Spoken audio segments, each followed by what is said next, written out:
بندی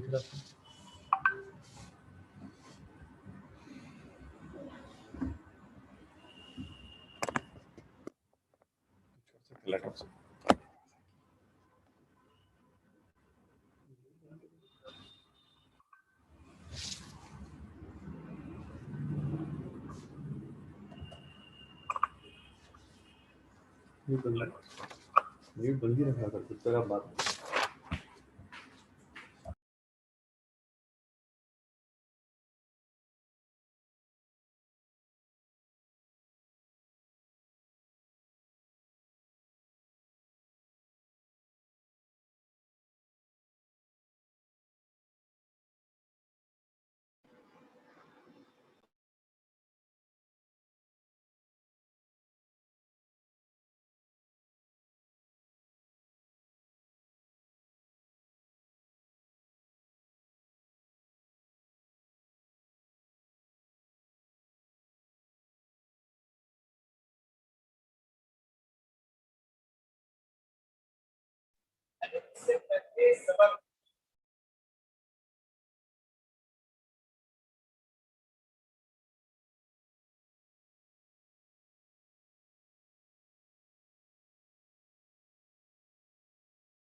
ہلو محترم خواتین و حضرات کی خدمات عالیہ میں سیکریٹری کل ہند نہج البلاغہ سوسائٹی کا سلام مسنون۔ عزیزان محترم، کل ہند نہج البلاغہ سوسائٹی کے زیر اہتمام خطیب عالم اسلام ڈاکٹر شوکت علی مرزا صاحب قبلہ کی زیر صدارت نہج البلاغہ میں سیاسی تعلیمات کے موضوع پر یہ ویبنار آراستہ کیا جا رہا ہے۔ ڈاکٹر شوکت علی مرزا صاحب مدظ اللہ نے حالات حاضرہ کے پیش نظر ایک نایاب و یکتا موضوع کا انتخاب کیا ہے جو یقیناً لائق تحسین و آفرین ہے۔ وہ گزشتہ برس سے اپنے دور صدارت میں کسی نہ کسی موضوع پر ہر سال ماہ رجب میں ایک کل ہند سیمینار کا انعقاد عمل میں لاتے ہیں۔ اس پرتخصیص موقع پر میں آپ تمام شرکاء اور ناظرین کا دل کی گہرائیوں سے خیر مقدم کرتا ہوں۔ ویبنار کا آغاز قرآن کلام پاک کی تلاوت سے تقی بھائی ایک منٹ، آپ کے نزدیک میں اور ایک فون آن ہے۔ تقی بھائی ایک منٹ، آپ کے پاس تقی بھائی ایک منٹ، تقی بھائی ایک منٹ، جی تقی بھائی ایک منٹ، آپ کے نزدیک میں اور ایک فون آن ہے۔ تقی بھائی نہیں ہے، کوئی فون آن نہیں ہے آپ کے پاس۔ تقی بھائی ایک منٹ، تقی بھائی ایک منٹ، جی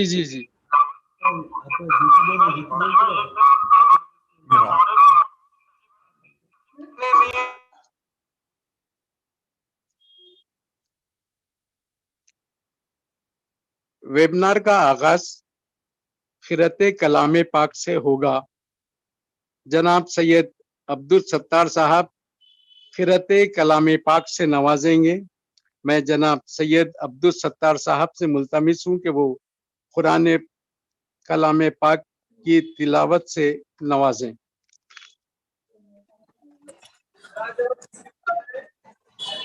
السلام علیکم ورحمۃ اللہ وبرکاتہ۔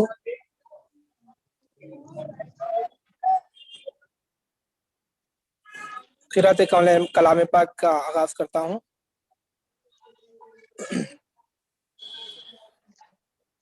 أعوذ بالله من الشيطان الرجيم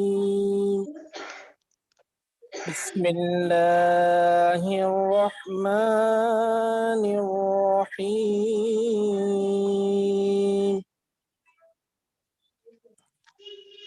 إنا أنزلناه في ليلة القدر وما أدراك ما ليلة القدر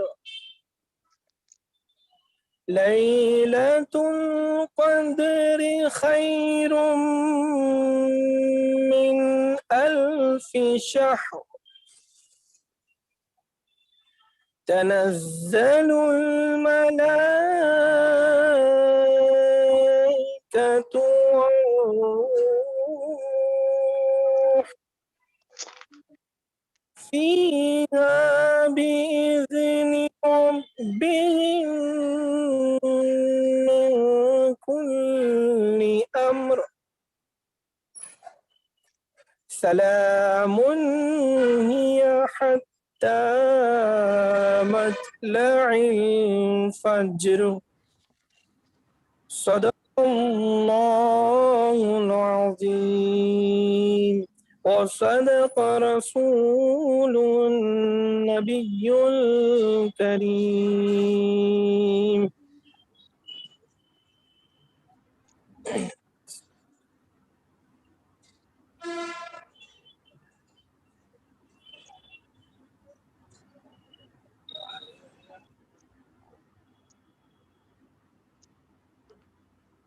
السلام علیکم ورحمۃ اللہ وبرکاتہ.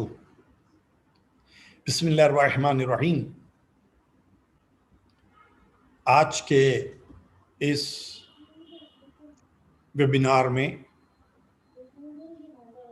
من جانب آل انڈیا نہج البلاغہ سوسائٹی میں آپ تمام کا خیر مقدم کرتا ہوں. نہج البلاغہ حضرت علی ابن ابی طالب علیہ السلام کے خطبات، خطوط اور حکمت آمیز کلمات کا ایک عظیم الشان مجموعہ ہے، جسے 5ویں صدی ہجری کے زبردست عالم اور ادیب علامہ سید رضی رحمۃ اللہ علیہ نے بڑی کاوشوں سے جمع کر کے ایک کتابی شکل دی ہے. اس کتاب کو دنیائے انسانیت میں نہ صرف ادب کے بے مثل شاہکار ہونے کا شرف حاصل ہے، بلکہ ابن ابی الحدید معتزلی کے بقول اس کتاب کی منزلت فوق کلام المخلوق و تحت کلام الخالق، یعنی مخلوق کے کلام کے اوپر اور خالق کے کلام کے نیچے ہے. اپنی عدیم المثال فصاحت و بلاغت سے بڑھ کر اس میں انسانی زندگی کے تمام اخلاقی، فکری، دینی، دنیاوی، سماجی، اقتصادی غرض کے انسانیت کو فلاح و کمال سے ہمکنار کرنے والے جملہ پہلوؤں کو اتنے اعلیٰ انداز سے پیش کیا گیا جو کسی عام انسان کے بس کی بات نہیں. اسی فکر کو، اسی تھاٹ کو پروپیگیٹ کرنے کے لیے all India Nahj al Balagha society was established in 1972 by آقا حسین ثابت مرحوم، اور پھر مختلف شخصیتوں سے ہوتے ہوئے جن میں قابل ذکر جناب کرار کاظمی صاحب، جناب مصطفیٰ حسین صاحب، جناب ڈاکٹر شمشاد حسین صاحب، پروفیسر حسن عسکری، ڈاکٹر اختر احمد صاحب، حیدر ضابط، آیت اللہ مہدی مدوی پور، इन सब की कोशिशों से 2015 में ये जिम्मेदारी मुझ तक पहुंची, and I take it as an honor to serve the society since then. मैं यकीनन खुशनसीब हूं कि इस सफर में मेरे साथ जनाब इफ्तिखार हुसैन साहब, सेक्रेटरी फैज़ आम ट्रस्ट, जनाब जाहिद अली खान साहब, एडिटर रोजनामा सियासत, मेजर जनरल जैदी, हुज्जतुल इस्लाम मौलाना आगा मुजाहिद और ऐसे बहुत सी शख्सियतें हैं जिनकी मुझे मुसलसल मदद हासिल रही. The society always try to invite the speakers and scholars from various faiths, from Kashmir in the north to Tamil Nadu in the south. And particularly this time, we are blessed with international speakers, thus made the All India Nahjul Balagha Society a global platform. I really thank Ayatollah Sheikh Bahmanpur, an international prominent speaker based in London, Mr. Azhar Abedi, again from London, Professor Mustafa Sarwari from Maulana Azad National Urdu University, Hyderabad, Dr. Wasi Raza, Assistant Professor, Shia PG College, Lucknow, for joining us tonight as guest speakers. I also thank the host speaker and the all-time support, Hujjatul Islam, Agha Mujahid Hussain. The topic has been announced. तालीमात Nahjul बलागा में सियासी तालीमात. आमतौर पर जब भी लफ्ज़ सियासत या politics सुना जाता है, बोला जाता है, तो it has been taken in a negative sense. दुनिया में फैली हुई पॉलिटिक्स को देखने के बाद हमारे लिए जरूरी समझा गया कि why not we discuss the politics or the political thought that Imam Ali has put forward in the form of his sermons, letters, और जो भी कंटेंट है नहजुल बलागा के अंदर. बहुत सारी चीजें मिस अंडरस्टूड होती हैं. Similarly, when we talk about governance, सीधे सीधे जहन हमारा हुकूमतों की तरफ जाता है. When we talk about अदालत, सीधे सीधे हमारा जहन कोर्ट्स की तरफ जाता है, अदालतों की तरफ जाता है. और हम ये भूल जाते हैं कि गवर्नेंस या हुकूमत फकत हुकूमतों का काम नहीं है. हुकूमत तो हमारे घर में भी होती है. हुकूमत हमारी ऑफिस में भी होती है. सियासत फकत पॉलिटिकल पार्टीज का पार्ट नहीं है. सियासत तो घरों में भी होती है, ऑफिसेस में भी होती है. सियासत अदालतों में भी होती है, या सियासत अदालत में भी होती है. This is all we had in our mind before we go forward and organize this international webinar, having the participants from various corners of the world. Without taking much time, I take this opportunity to invite my friend and colleague, Dr. Wasi Raza from Shia PG College, Lucknow, who is dealing with the Department of Political Science, thus the right person to open this forum. I request Dr. Wasi Raza. Assalamu alaikum. I'm audible. Yeah, you are audible. Yes, yes.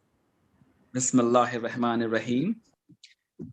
First of all, I'm grateful to Dr. Shaukat Ali Mirza sir, who invited me to give a speech on this auspicious topic.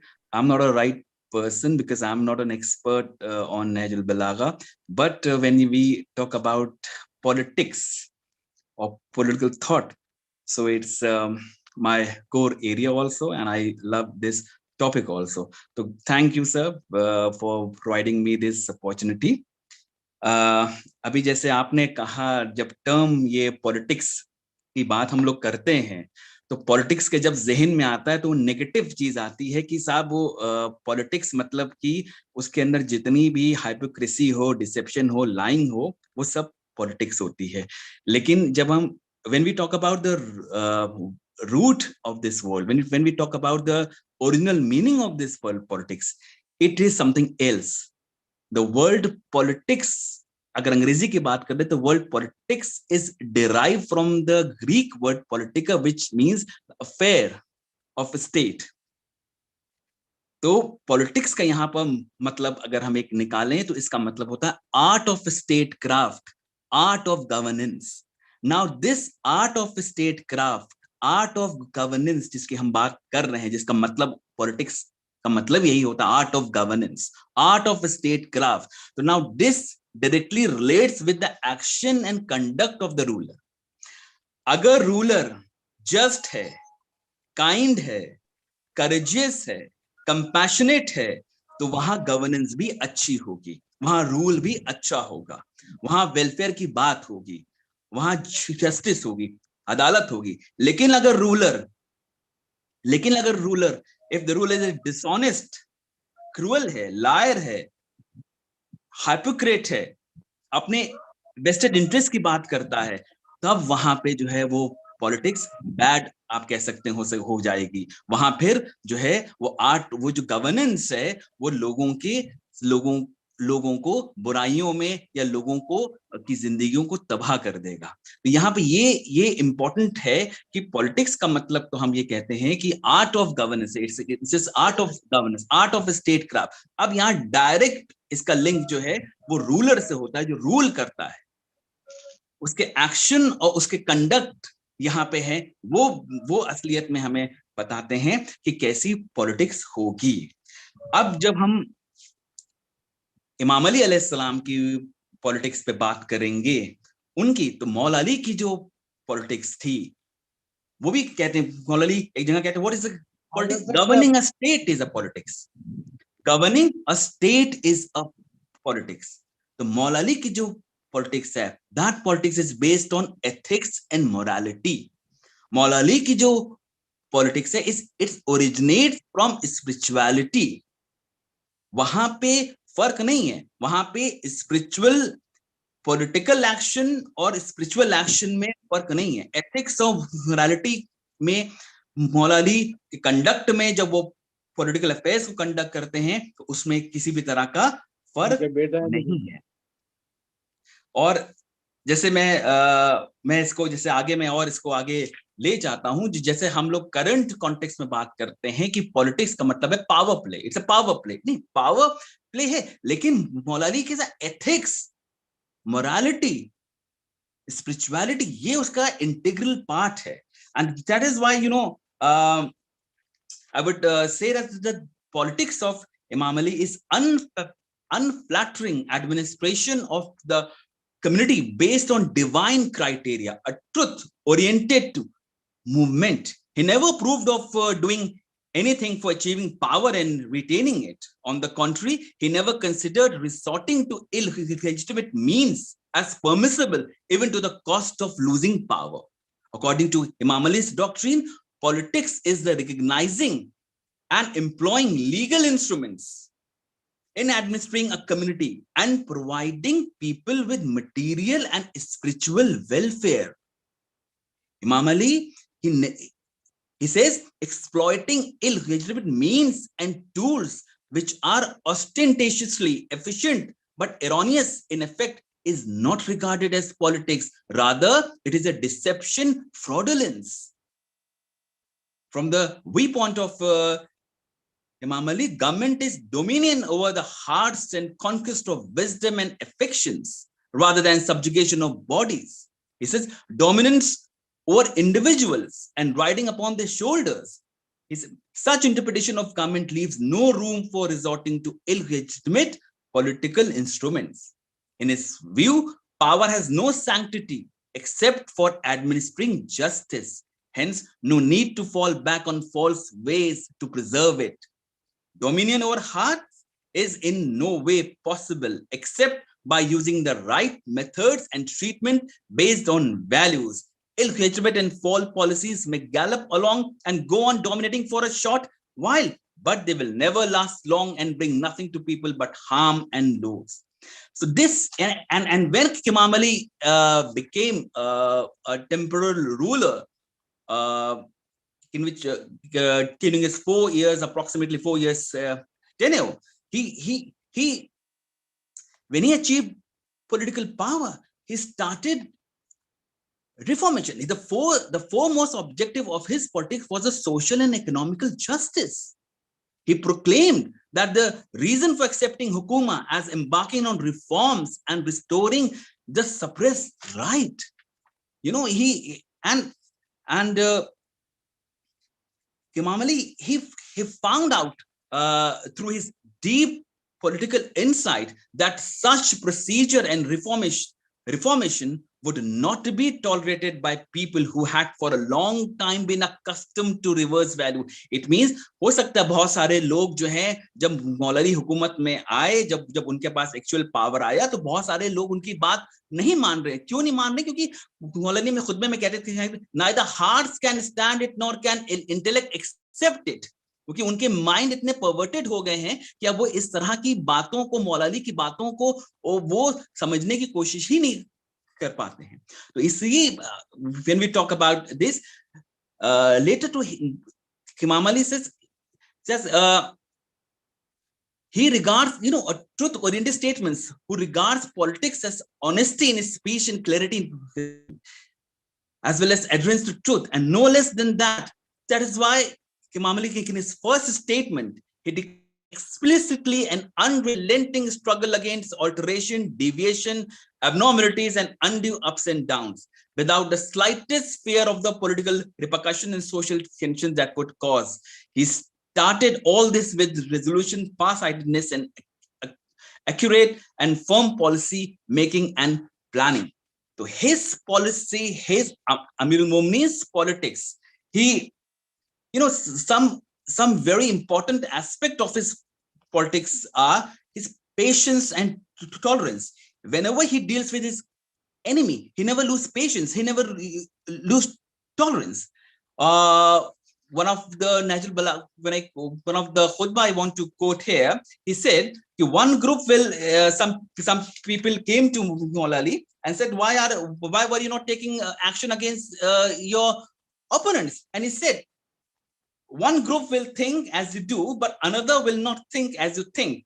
And there will be still another group who will be neither this way nor that way. There are some people who have the same opinion as you do, and there are some people who believe something that you do not do. There is another group of people who do you take sides at all. These people have a different opinion. Therefore, you should be patient. He said that they should be patient so that he can carry out his responsibility with acumen. Be patient until the people quieten down and hearts settle in their places so that rights can be achieved for people easily. You know, patience and tolerance was a hallmark of his politics, and he never resort to any deceitful, you know, how can he be? So, you know, his politics, Imam Ali's politics, I can say, is totally based on ethics and morality. You cannot separate ethics and morality from Imam Ali's politics. And one of I can say it is a very famous saying of Imam Ali, and just I want to quote that saying: if it were not for piety, I would be able to use tricks better than all deceitful Arabs. If it were not for piety, I would be able to use tricks better than all deceitful Arabs. यानी अगर इमाम अली अगर तकवे का सवाल ना होता तो जो ट्रिकरी है, जो सियासत में जो ट्रिकरी इस्तेमाल की जाती है, उनसे बड़ा भी कोई जो है वो ना होता। तो ये सारे पहलुओं को अगर हम देखें और आज के कॉन्टेक्स्ट में हम देखें, तो जैसे कोफी अन्नान ने जब मौला अली के बारे में कहा, जब उन्होंने कहा कि जितने भी यूएन में एक लेटर उन्होंने जारी किया और उसमें इन्होंने कहा कि जितने भी अरब स्टेट्स हैं उनको अली इब्ने अबू तालिब की तालीमात पे गौर करना चाहिए, उनका जो कंडक्ट पे अमल करना चाहिए अगर वो वेस्ट एशिया में पीस चाहते हैं। तो ये जो, और जैसे सबको आप मुझसे कहीं बेहतर जानते हैं कि अमीर अल मोमिनीन अलैहिस्सलाम ने जब मालिक अश्तर को खत लिखा कि तुम्हारे दो तरह के लोग होंगे, एक ब्रदर इन योर फेथ, तुम्हारे फेथ होंगे, और या ब्रदर इन ह्यूमैनिटीज, तुम्हें दोनों के साथ बराबरी का सलूक करना है। तो उनकी अमीर अल मोमिनीन की पॉलिटिक्स जो है वो ये थी। हम जब आजकल के कॉन्टेक्स्ट में पॉलिटिक्स की बात करते हैं तो उसमें सिर्फ और सिर्फ हाइपोक्रेसी आती है, लाइंग आती है, और जितने भी तरह के हथकंडे जिसे कहते हैं वो होते हैं, वो सब हम लोग बात करते हैं। लेकिन जब पॉलिटिक्स का मतलब क्या है, जो जैसे मैंने पहले कहा कि रूल की art of state craft, art of governance, अब जब हम आर्ट ऑफ स्टेट क्राफ्ट या आर्ट ऑफ गवर्नेंस की बात कर रहे हैं तो सीधा सीधा कनेक्शन इसका जुड़ता है कि हमारा जो रूलर है, हाकिम है, वो कैसा है। अगर वो नेक होगा, वो अच्छा होगा, वो ईमानदार होगा, वो रोशन ख्याल होगा, वो वेलफेयर की बात करेगा, तो वहां पॉलिटिक्स अपने आप अच्छी होगी। लेकिन अगर हुक्मरान, हमारा अगर रूलर अगर वो अच्छा नहीं होगा, नेक नहीं होगा, तो वहां पॉलिटिक्स जो है, वहां आर्ट ऑफ गवर्नेंस जो है, वहां आर्ट ऑफ स्टेट क्राफ्ट जो है, वो कभी भी अच्छी नहीं होगी। तो इसलिए इमाम अली अलैहिस्सलाम ने सबसे ज्यादा फोकस किया कि जो एथिक्स हैं, जो मोरालिटी है, वो कहीं जो है वो सेपरेट ना हो जाए। इसीलिए जो लोग आज रिलीजन और पॉलिटिक्स को अलग करने की बात करते हैं, वहां भी ये प्रॉब्लम आ जाती है, क्योंकि अमीरुल मोमिनीन के हिसाब से रिलीजन जो है केवल रिचुअल्स और कस्टम्स नहीं है। रिलीजन जो है वो है, एक बहुत बड़ी सेइंग है नहजुल बलागा में, इमाम अली कहते हैं कि अगर तुम्हें किसी इंसान को पहचानना है तो ये मत देखो कि वो कितनी नमाजें पढ़ता है, कितने रोजे रखता है, ये देखो कि वो अपने मामलात में कितना अच्छा है। तो यही चीज रूलर के साथ भी आती है कि वो अपने मामलात पे गवर्नेंस में कैसा है। अगर वो गवर्नेंस में, अगर वो फलाह व बहबूद की बात कर रहा है, वेलफेयर की बात कर रहा है, तब वो जो है वो जस्ट रूलर है। तो ये जो हम लोग कभी कभी जो है वो कंफ्यूज हो जाते हैं पॉलिटिक्स, क्यों? क्योंकि वो इतना नेगेटिवली इस्तेमाल किया गया है पॉलिटिक्स किया, वो एक टर्म ही बन गया है कि साहब जो है वो पॉलिटिक्स का मतलब होता है मक्कारी है, हाइपोक्रेसी और लाइंग। नहीं, पॉलिटिक्स का मतलब नहीं होता है। रूलर्स जो है उन्हीं ने इस वर्ड्स को, क्योंकि वो मतलब मैं देखा, जब तारीख उठा के देखिए आपको रूलर्स मिलेंगे 99% आपको, या मैं हो सकता है ज्यादा कह दिया हो, 97-98% आपको रूलर ऐसे मिलेंगे जो इसी तरह से वो रूल करते आए हैं। तो इसलिए ये वर्ड इसी तरह से ये जो है वो इसका जो यूसेज है वो बहुत गलत इस्तेमाल किया जाता है। लेकिन अमीर अल मोमिनीन ने दिखाया कि पॉलिटिक्स है क्या। अगर वो आर्ट ऑफ स्टेट क्राफ्ट है, आर्ट ऑफ गवर्नेंस है, तो अब डायरेक्ट जो है वो रूलर के कैरेक्टरिस्टिक, रूलर के कंडक्ट से रिलेट करता है।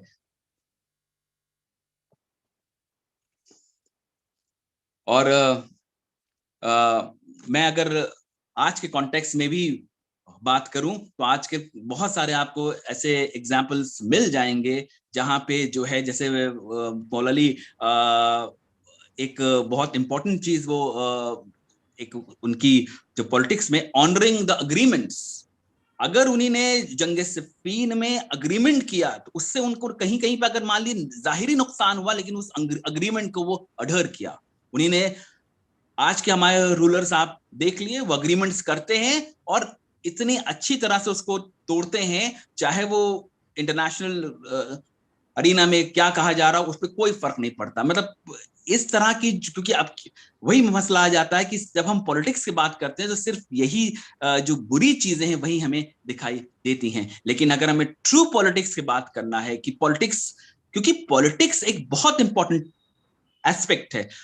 पॉलिटिक्स अगर सही होगी तो इंसान का होता है कि उसका जो तरक्की है, जो उसका वेलफेयर है, उसकी किस्मत अच्छी पॉलिटिक्स से जुड़ी हुई है। जहां सियासत अच्छी होगी, जहां हुक्मरान अच्छे होंगे, वहां अपने आप माशरा अच्छा होता चला जाएगा। वहां जो डेवलपमेंट है वो डाउन ट्रोदन तक के जाएगा, वो रूट तक के जाएगा। लेकिन अगर पॉलिटिक्स जो है वो अच्छी नहीं है तो वहां पे हमेशा से क्योस रहेगा, अनाकी रहेगी।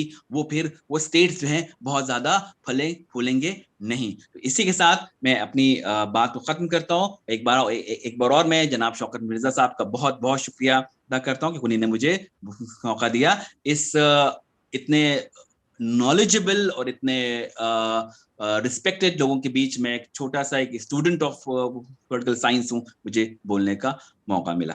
थैंक यू वेरी मच, शुक्रिया बहुत बहुत। वसी साहब बहुत बहुत शुक्रिया आपका। In a very nutshell you have tried your best to explain the politics and ये काम आप ही कर सकते थे। यकीनन बहुत सही बात है। पैगंबर इस्लाम की एक मशहूर हदीस भी है जो कोट की जाती है आमतौर पर कि काफिर हुकूमत तो बाकी रह सकती है लेकिन जालिम हुकूमत किसी भी सूरत में बाकी नहीं रह सकती।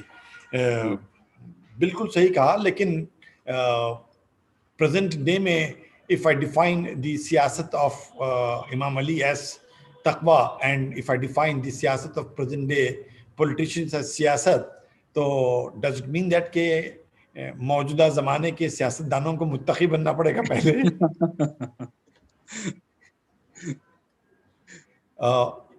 Yeah, you propose that we should publish Nahjul Balagha and give to everyone whosoever wants to be a politician. It's yes, and it is very. If somebody want to learn from Imam Ali, then if a politician want to learn from Imam Ali, then he must read Nahjul Balagha। तो शायद थोड़ा बहुत change उसके अंदर आ जाए, शायद वो अपने सियासी बिहेवियर में उसमें या उसमें कुछ शायद बोलकर अभी भी आप कुछ उम्मीद रखते हैं कि मैं उम्मीद पे बिल्कुल बिल्कुल मैं कोशिश करते रहना चाहिए, इंसान का फर्ज है कोशिश करते रहना। Thanks a lot once again, Wasim. I hope that you are still in our panel. Now I would like to invite Mr. Azhar Abedi. Azhar Abedi, by birth, he's a Hyderabadi, he's an Indian, migrated to UK a long time back, maybe more than 30 years. And after going there, he established himself as a chartered management auditor. And in the last 10 years or more so, he has tilted a lot towards Islamic studies, and he has even obtained a Master in Islamic Studies from Middlesex University in 2011. And he has taught to several undergraduate and PG students. And I have been in touch with him since long time, and I could see the project that he is throwing all over. I am sure that he will give us a valuable input with his thoughts and ideas. I request Janab Azhar Abedi. Bismillahirrahmanirrahim. Can you hear me okay, Shaukat Bhai? Yeah, it's very clear. Very clear. Okay, thank you very much. A'udhu billahi minash shaitanir rajim. Bismillahirrahmanirrahim. Alhamdulillahi Rabbil Alameen. My elders, brothers and sisters who are watching, Assalamu alaikum wa rahmatullahi wa barakatuh. Rabbi shrah li sadri wa yassir li amri wa lu uqdatan min lisani yafqahu qawli.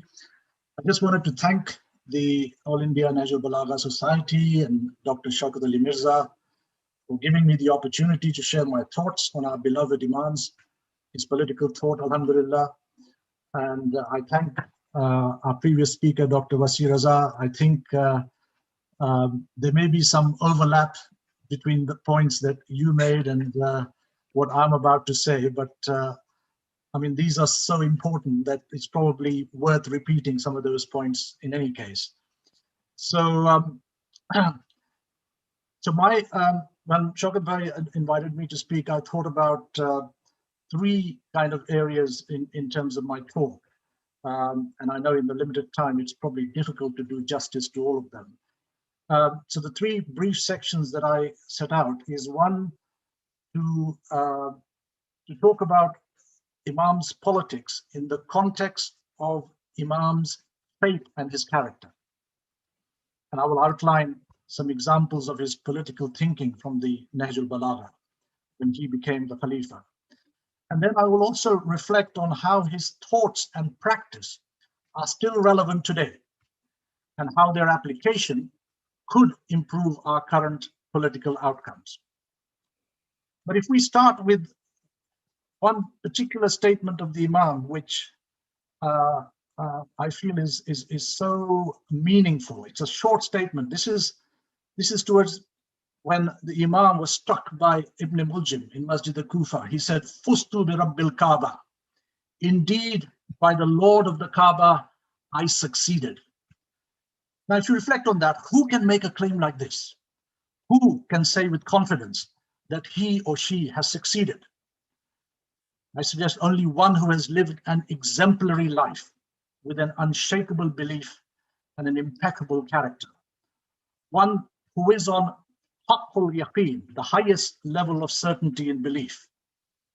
One who is at the highest level of piety, the highest level of God-wariness, God consciousness.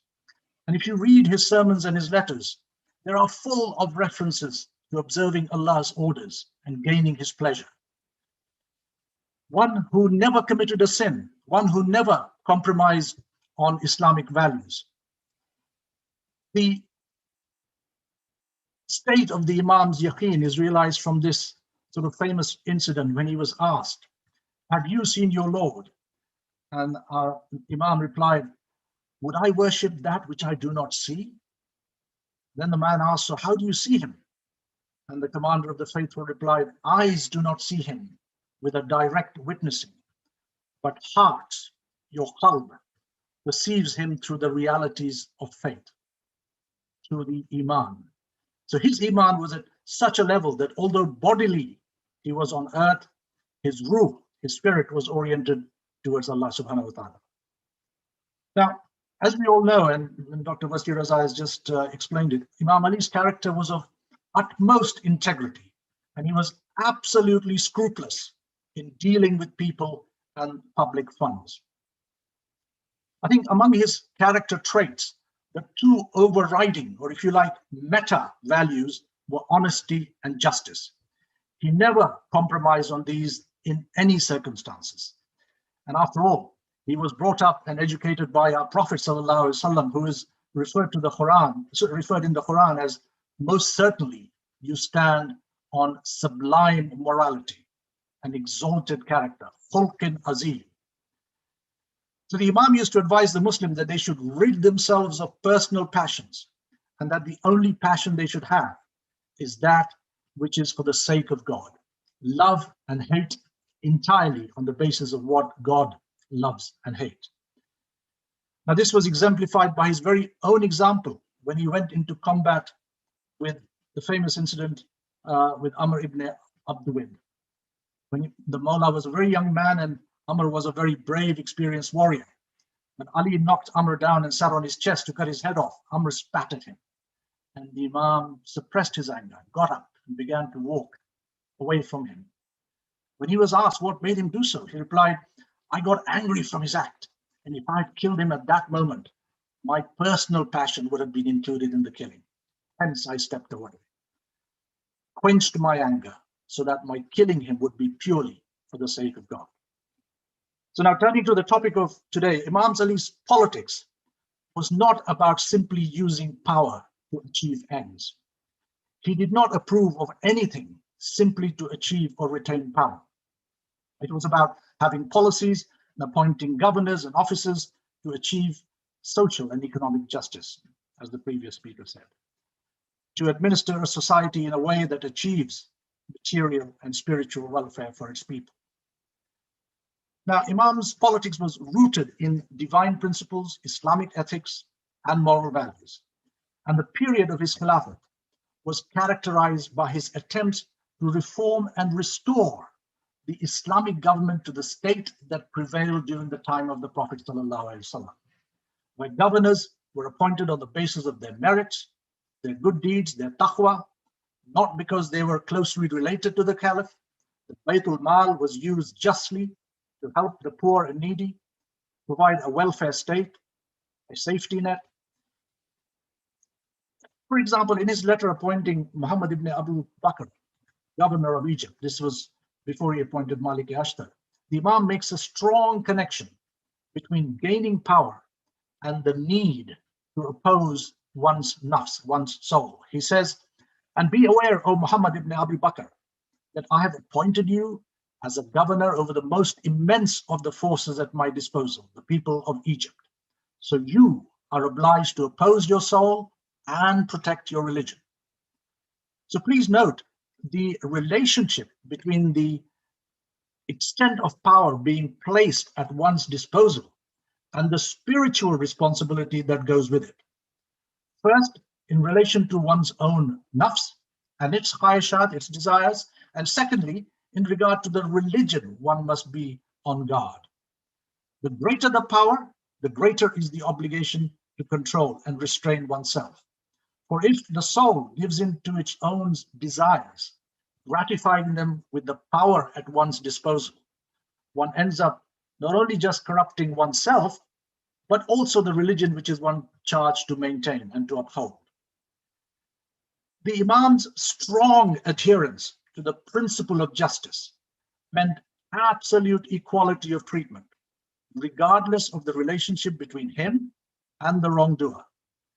So for another example from the Nahjul Balagha, he wrote to Ziyad ibn Abihi, the deputy governor of the Imam's cousin, Abdullah ibn Abbas, and I quote, the Imam said, I swear by God, an oath in all sincerity, if news reach me that you have misappropriated the revenue of the Muslims, whether a small or large amount, I shall inflict a severe punishment upon you, one which will lighten your wealth, burden your back, and degrade your affair.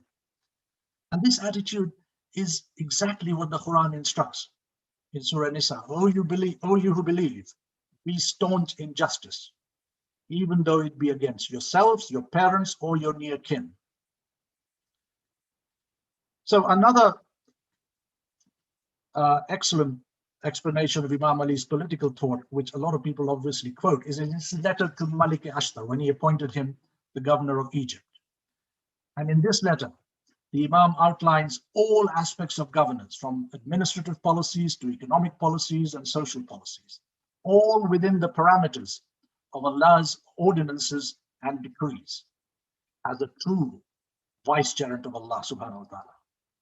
Now bear in mind, this letter was written in 656 AD during his Khilafat, about nearly 1400 years ago. But its universality and timelessness is indicated by the fact that as recently as 2002, as the previous speaker said, Kofi Annan, the UN issued a historic resolution stating that the Caliph Ali ibn Abi Talib is considered the fairest governor who appeared during human history after the Prophet Muhammad sallallahu alaihi wasallam.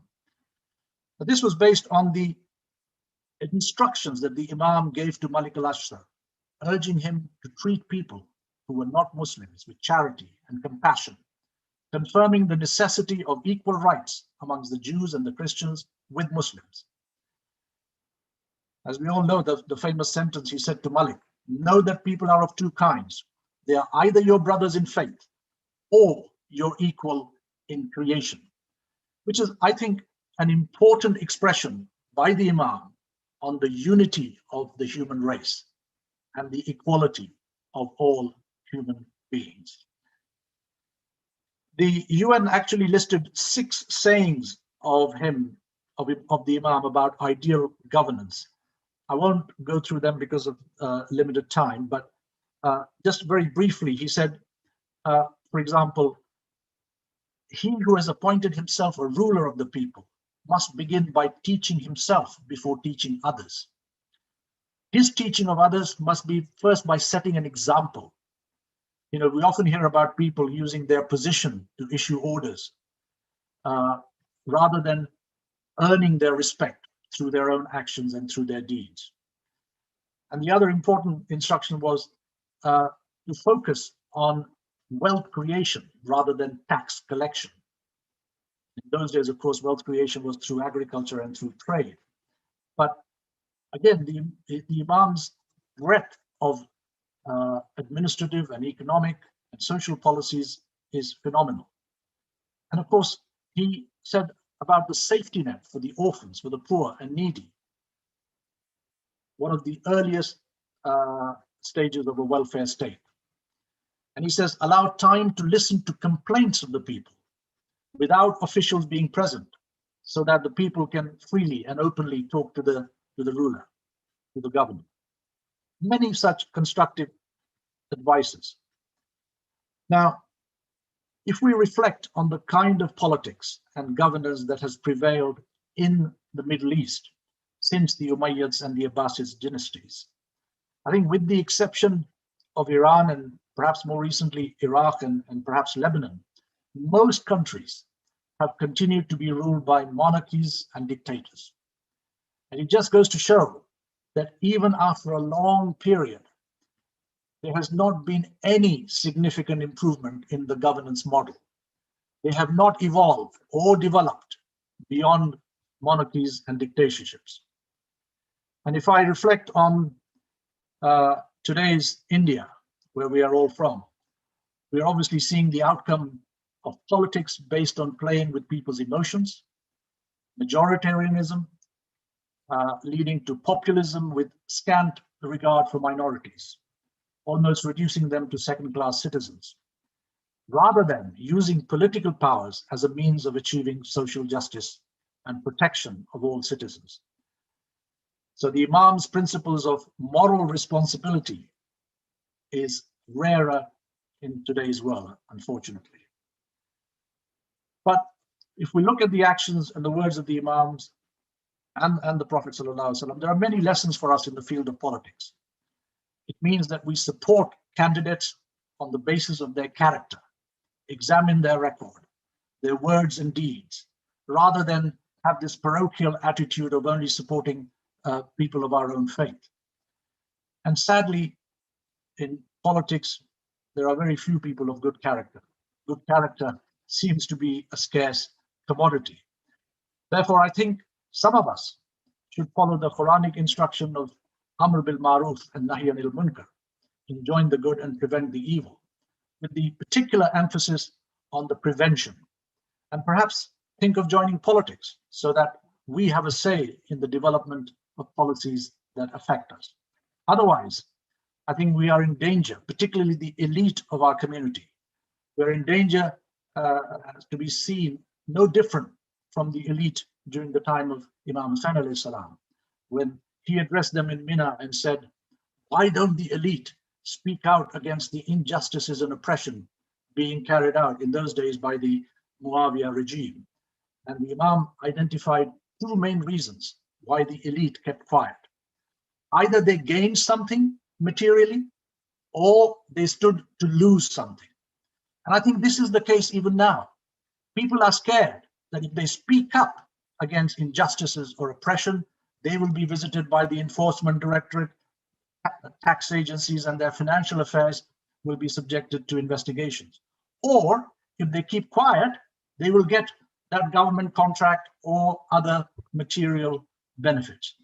So to conclude, my take-home message would be, in following in the footsteps of our Imam, work for social justice, employ the resources you have in the interest of improving morality in society, try and get out of our comfort zone, and follow the supreme example of Imam Ali alayhi salam.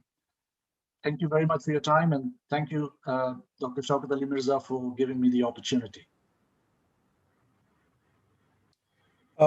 Thanks a lot, Azhar bhai. I don't know if you can permit me to call you as Maulana Azhar Abidi instead of Mr. or Janab Azhar Abidi. Thank you. That's very kind of you. Extremely very high inputs to the webinar. एक बात मेरी समझ में नहीं आती. Means at one level the UN has studied Nahjul Balagha, and as you said कि उन लोगों ने इमाम अली के अक़वाल को अपने चार्टर में तक ला दिया है. But if you look at why only India, if you look at any country of the world, do you think कि कोई ऐसी country है जहाँ पर माला के अंदाज़ हुकूमत, अंदाज़ सियासत, अंदाज़ अदालत की बुनियाद पर काम होता है? I think Yeah, you in think that practice, only one piece the dot has made and बनाने के बाद कलम तोड़ दिया अपना? I think in practice you are right कि Imam Ali के जो thoughts और उनके जो instructions थे are not carried out in any country that I can think of. Although you know, if you examine, आप UK को ले ले जहाँ पर मैं रहता हूँ, you can see some hints like the welfare state, for example, that is here. An independent judiciary where, you know, the judges are generally seen to be fair, and even things like the medical profession. You know, there is a no conflict of interest between the doctors practicing their medicine versus the patient paying them. So there's this break between the patient and the doctor. So there are some aspects of, if you like, social and economic justice, which is perhaps sadly practiced in the West rather than in the Muslim world. Thank you, Zarwat. Thanks a lot. Wonderful presentation. I really appreciate it. मैं अभी request करूंगा professor Mohammad Mustafa Ali Sarwari से, ये हैदराबाद में मौलाना आज़ाद national Urdu university के professor हैं, और I was highly inspired with his writings that comes regularly in Urdu Daily in सियासत. बहुत ही मुतासिर कुन और फिक्र अंगेज इनकी राइटिंग्स होती हैं. हम खुशनसीब हैं कि वो आज हमारे साथ ज्वाइन किए हैं. मैं गुजारिश करता हूं जनाब प्रोफेसर सरवरी साहब से कि वो अपने आप को अनम्यूट करें और हमको मुखातिब करें. बेहद शुक्रिया मोहतरम जनाब डॉक्टर शौकत साहब, आपका मैं बेहद मशकूर हूँ कि आपने मुझे आज के इस अहम मौजू पर अपना नुक्ता नज़र पेश करने के लिए, अपनी बात पेश करने के लिए आपने मुझे मदऊ किया है.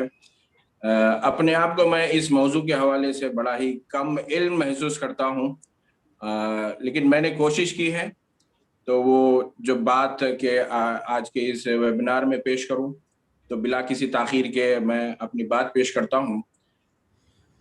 औज़ु बिल्लाहि मिनश शैतानिर रजीम, बिस्मिल्लाहिर रहमानिर रहीम. नहजुल बलागा अमीरुल मोमिनीन हज़रत अली इब्न अबी तालिब अलैहिस्सलाम के खुतबात और खुतूत के साथ साथ हिकमत और इल्म की बातों का ज़बरदस्त मजमुआ है. इस किताब को 5वीं सदी हिजरी में मुरत्तिब किया गया था. ये किताब दुनिया अदब का बेमिसाल शाहकार मानी जाती है. शायद इसीलिए इसके मुतालिक कहा गया है कि नहजुल बलागा मखलूक़ात के कलाम से बेहतर और खालिक के कलाम से कमतर है. इस किताब में इंसानी ज़िंदगी के तमाम अखलाक़ी, फ़िक्री, दीनी, दुनियावी, समाजी, सियासी और इक़्तिसादी नुक़्ते नज़र से आलम इंसानियत की फलाह व बहबूद के तमाम तर मुमकिन पहलुओं का अहाता किया गया है.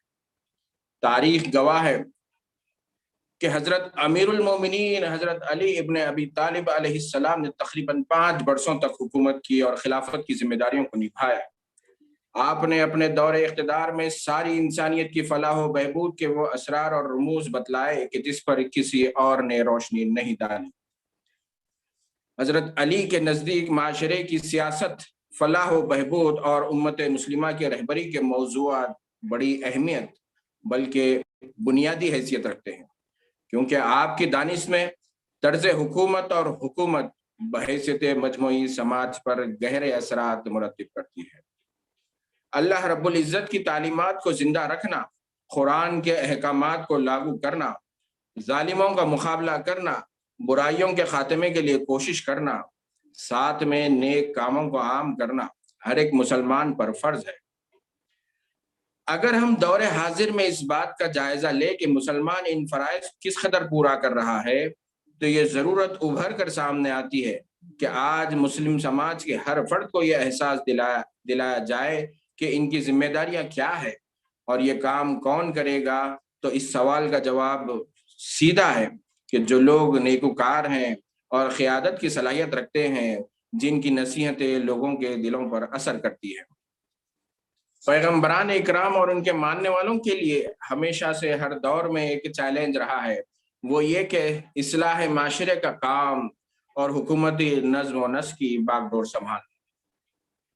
مولا کائنات کی جانب سے ایک خط، ایک گورنر کے نام جو خط لکھا گیا تھا وہ بہت مشہور ہے، اس کو بہت کوٹ بھی کیا جاتا ہے۔ اس خط میں حضرت امیر المومنین نے اسلامی حکومت کے اہداف اور مقاصد بالکل واضح طور پر بیان کیے ہیں، جن میں دین اسلام اور احکام الہی کی بنیادوں کو مستحکم کرنا، بندوں کی حق تلفی کرنے والوں، احکام الہی کی خلاف ورزی کرنے والوں اور فسق و فساد پھیلانے والوں کے خلاف کارروائی کرنا، اسلامی سرحدوں کی صرف جغرافیائی طور پر نہیں بلکہ اقتصادی اور سیاسی ہر طرح سے حفاظت کرنا۔ مندرجہ بالا امور کے علاوہ مولا کائنات نے گورنر کے نام اپنے ایک مکتوب میں جن باتوں کی جانب توجہ مبذول کروائی ہے، اس میں اسلامی معاشرے کی ذمہ داروں کی جانب سے ان اصول اور ضوابط پر سختی سے عمل کرنے کی ضرورت کو بھی بتلایا گیا، جو کہ یہ تھی، اور یہ کتنی اہم بات ہے، بظاہر چھوٹی نظر آتی ہے لیکن اس کی اہمیت موجودہ پس منظر میں اور بھی بڑھ جاتی ہے، جس میں کہا گیا لوگوں سے خندہ پیشانی کے ساتھ اور ملائمت کے ساتھ برتاؤ کرنا چاہیے، ملت کے ہر فرد کے ساتھ عدل مساوات کا برتاؤ کرنا چاہیے، اور یہ مساوات انفرادی اور اجتماعی ہر دو صورتوں میں یقینی ہونا چاہیے۔ معاشرے میں حکمراں کیسا ہونا چاہیے، اس کے متعلق حضرت علی علیہ السلام نے اپنے مکتوب میں لکھا ہے کہ معاشرے کا حاکم حوصلہ مند، صاحب تحمل اور بردبار ہونا چاہیے تاکہ وہ حکومت کے امور کی صحیح دیکھ بھال کر سکے، کیونکہ حکومت کے امور میں مختلف قسم کی توقعات اور ذمہ داریوں کے تحت ایسی مشکلات پیش آتی ہیں جنہیں کشادہ قلبی اور اعلیٰ ظرفی سے ہی حل کیا جا سکتا ہے، کیونکہ غصہ ور، غضبناک، کم حوصلہ والے افراد ایسی ذمہ داریوں کا بوجھ نہیں اٹھا سکتے۔ کتاب نہج البلاغہ میں سیاسی تعلیمات کا موضوع اس قدر وسیع اور کشادہ ہے کہ اس سمندر کو مختصر سے وقفے میں بیان کرنا مجھ جیسے کم علم طالب علم کے لیے ممکن نہیں۔ اپنے موضوع پر حصول معلومات کے لیے جب میں نے مختلف کتابوں کو تلاش کیا تو میری نظر حجت الاسلام والمسلمین جناب محمد تقی رہبر صاحب کی کتاب نہج البلاغہ کی سیاسی تعلیمات پر پڑھی۔ انہوں نے اپنی کتاب میں درست نشاندہی کی کہ دشمنان اسلام کی طرف سے اکثر جو پروپیگنڈا کیا جاتا ہے کہ دین اسلام کا سیاست سے کوئی تعلق نہیں، اس پروپیگنڈے سے عام سادہ لوگ مسلمان متاثر ہو جاتے ہیں، اور پھر اس کا نتیجہ کیا نکلتا ہے اس کے متعلق وہ لکھتے ہیں کہ دشمن ہمارے سروں پر مسلط ہو جاتا ہے، اور ایسے میں اپنی سیاست کے حقائق و رموز جو انسانی فلاح کے آئینہ دار ہیں ہر ذی ہوش کو دعوت فکر دیتے نظر آئیں گے۔ جناب تقی رہبر صاحب کی کتاب نہج البلاغہ کی سیاسی تعلیمات میں جملہ 210 صفحات اور 16 ابواب ہیں۔ اس کتاب کا ہر عنوان ایسا ہے کہ گھنٹوں بات ہو سکتی ہے، ہر موضوع، ہر نقطے پر سیمینار ہو سکتے ہیں، مگر یہ روایتی موضوعات اور روایتی سیمینار نہیں بلکہ ایسی بات جو لوگوں کو روشنی دکھائے، ان کی زندگی کے اندھیروں کو روشنی میں بدل دے، آگے بڑھنے کا راستہ بتلائے، اور جن مسائل میں ساری انسانیت اور خاص کر امت مسلمہ گری ہے ان کا حل ڈھونڈا جائے۔ آج ہمارے دانشور اور صاحب علم حضرات کا المیہ یہی تو ہے کہ علم سیاسیات پڑھنے آکسفورڈ اور کیمبرج کا رخ تو کرتے ہیں مگر 5ویں صدی ہجری کی اس کتاب کو فراموش کر دیتے ہیں جس کا نام نہج البلاغہ ہے۔ ضرورت اس بات کی ہے کہ نوجوان ذہنوں کو اس علم و حکمت کے خزانے سے بلا کسی امتیاز کے آشنا کیا جائے۔ بقول علامہ اقبال، خدا تجھے کسی طوفان سے آشنا کر دے، تیرے بحر کی موجوں میں اضطراب نہیں۔ بے حد شکریہ۔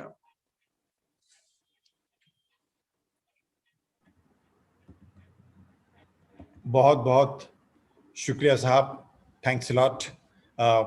اتنی مصروفیت کے باوجود، اتنے رائٹنگس کے باوجود آپ نے اپنا قیمتی وقت ہم کو نوازا، اس کے لیے نہج البلاغہ سوسائٹی آپ کی ممنون ہے. میں ابھی گزارش کروں گا حجت الاسلام آغا مجاہد حسین صاحب سے کہ وہ ہم کو مخاطب فرمائیں. حجت الاسلام آغا مجاہد حسین صاحب.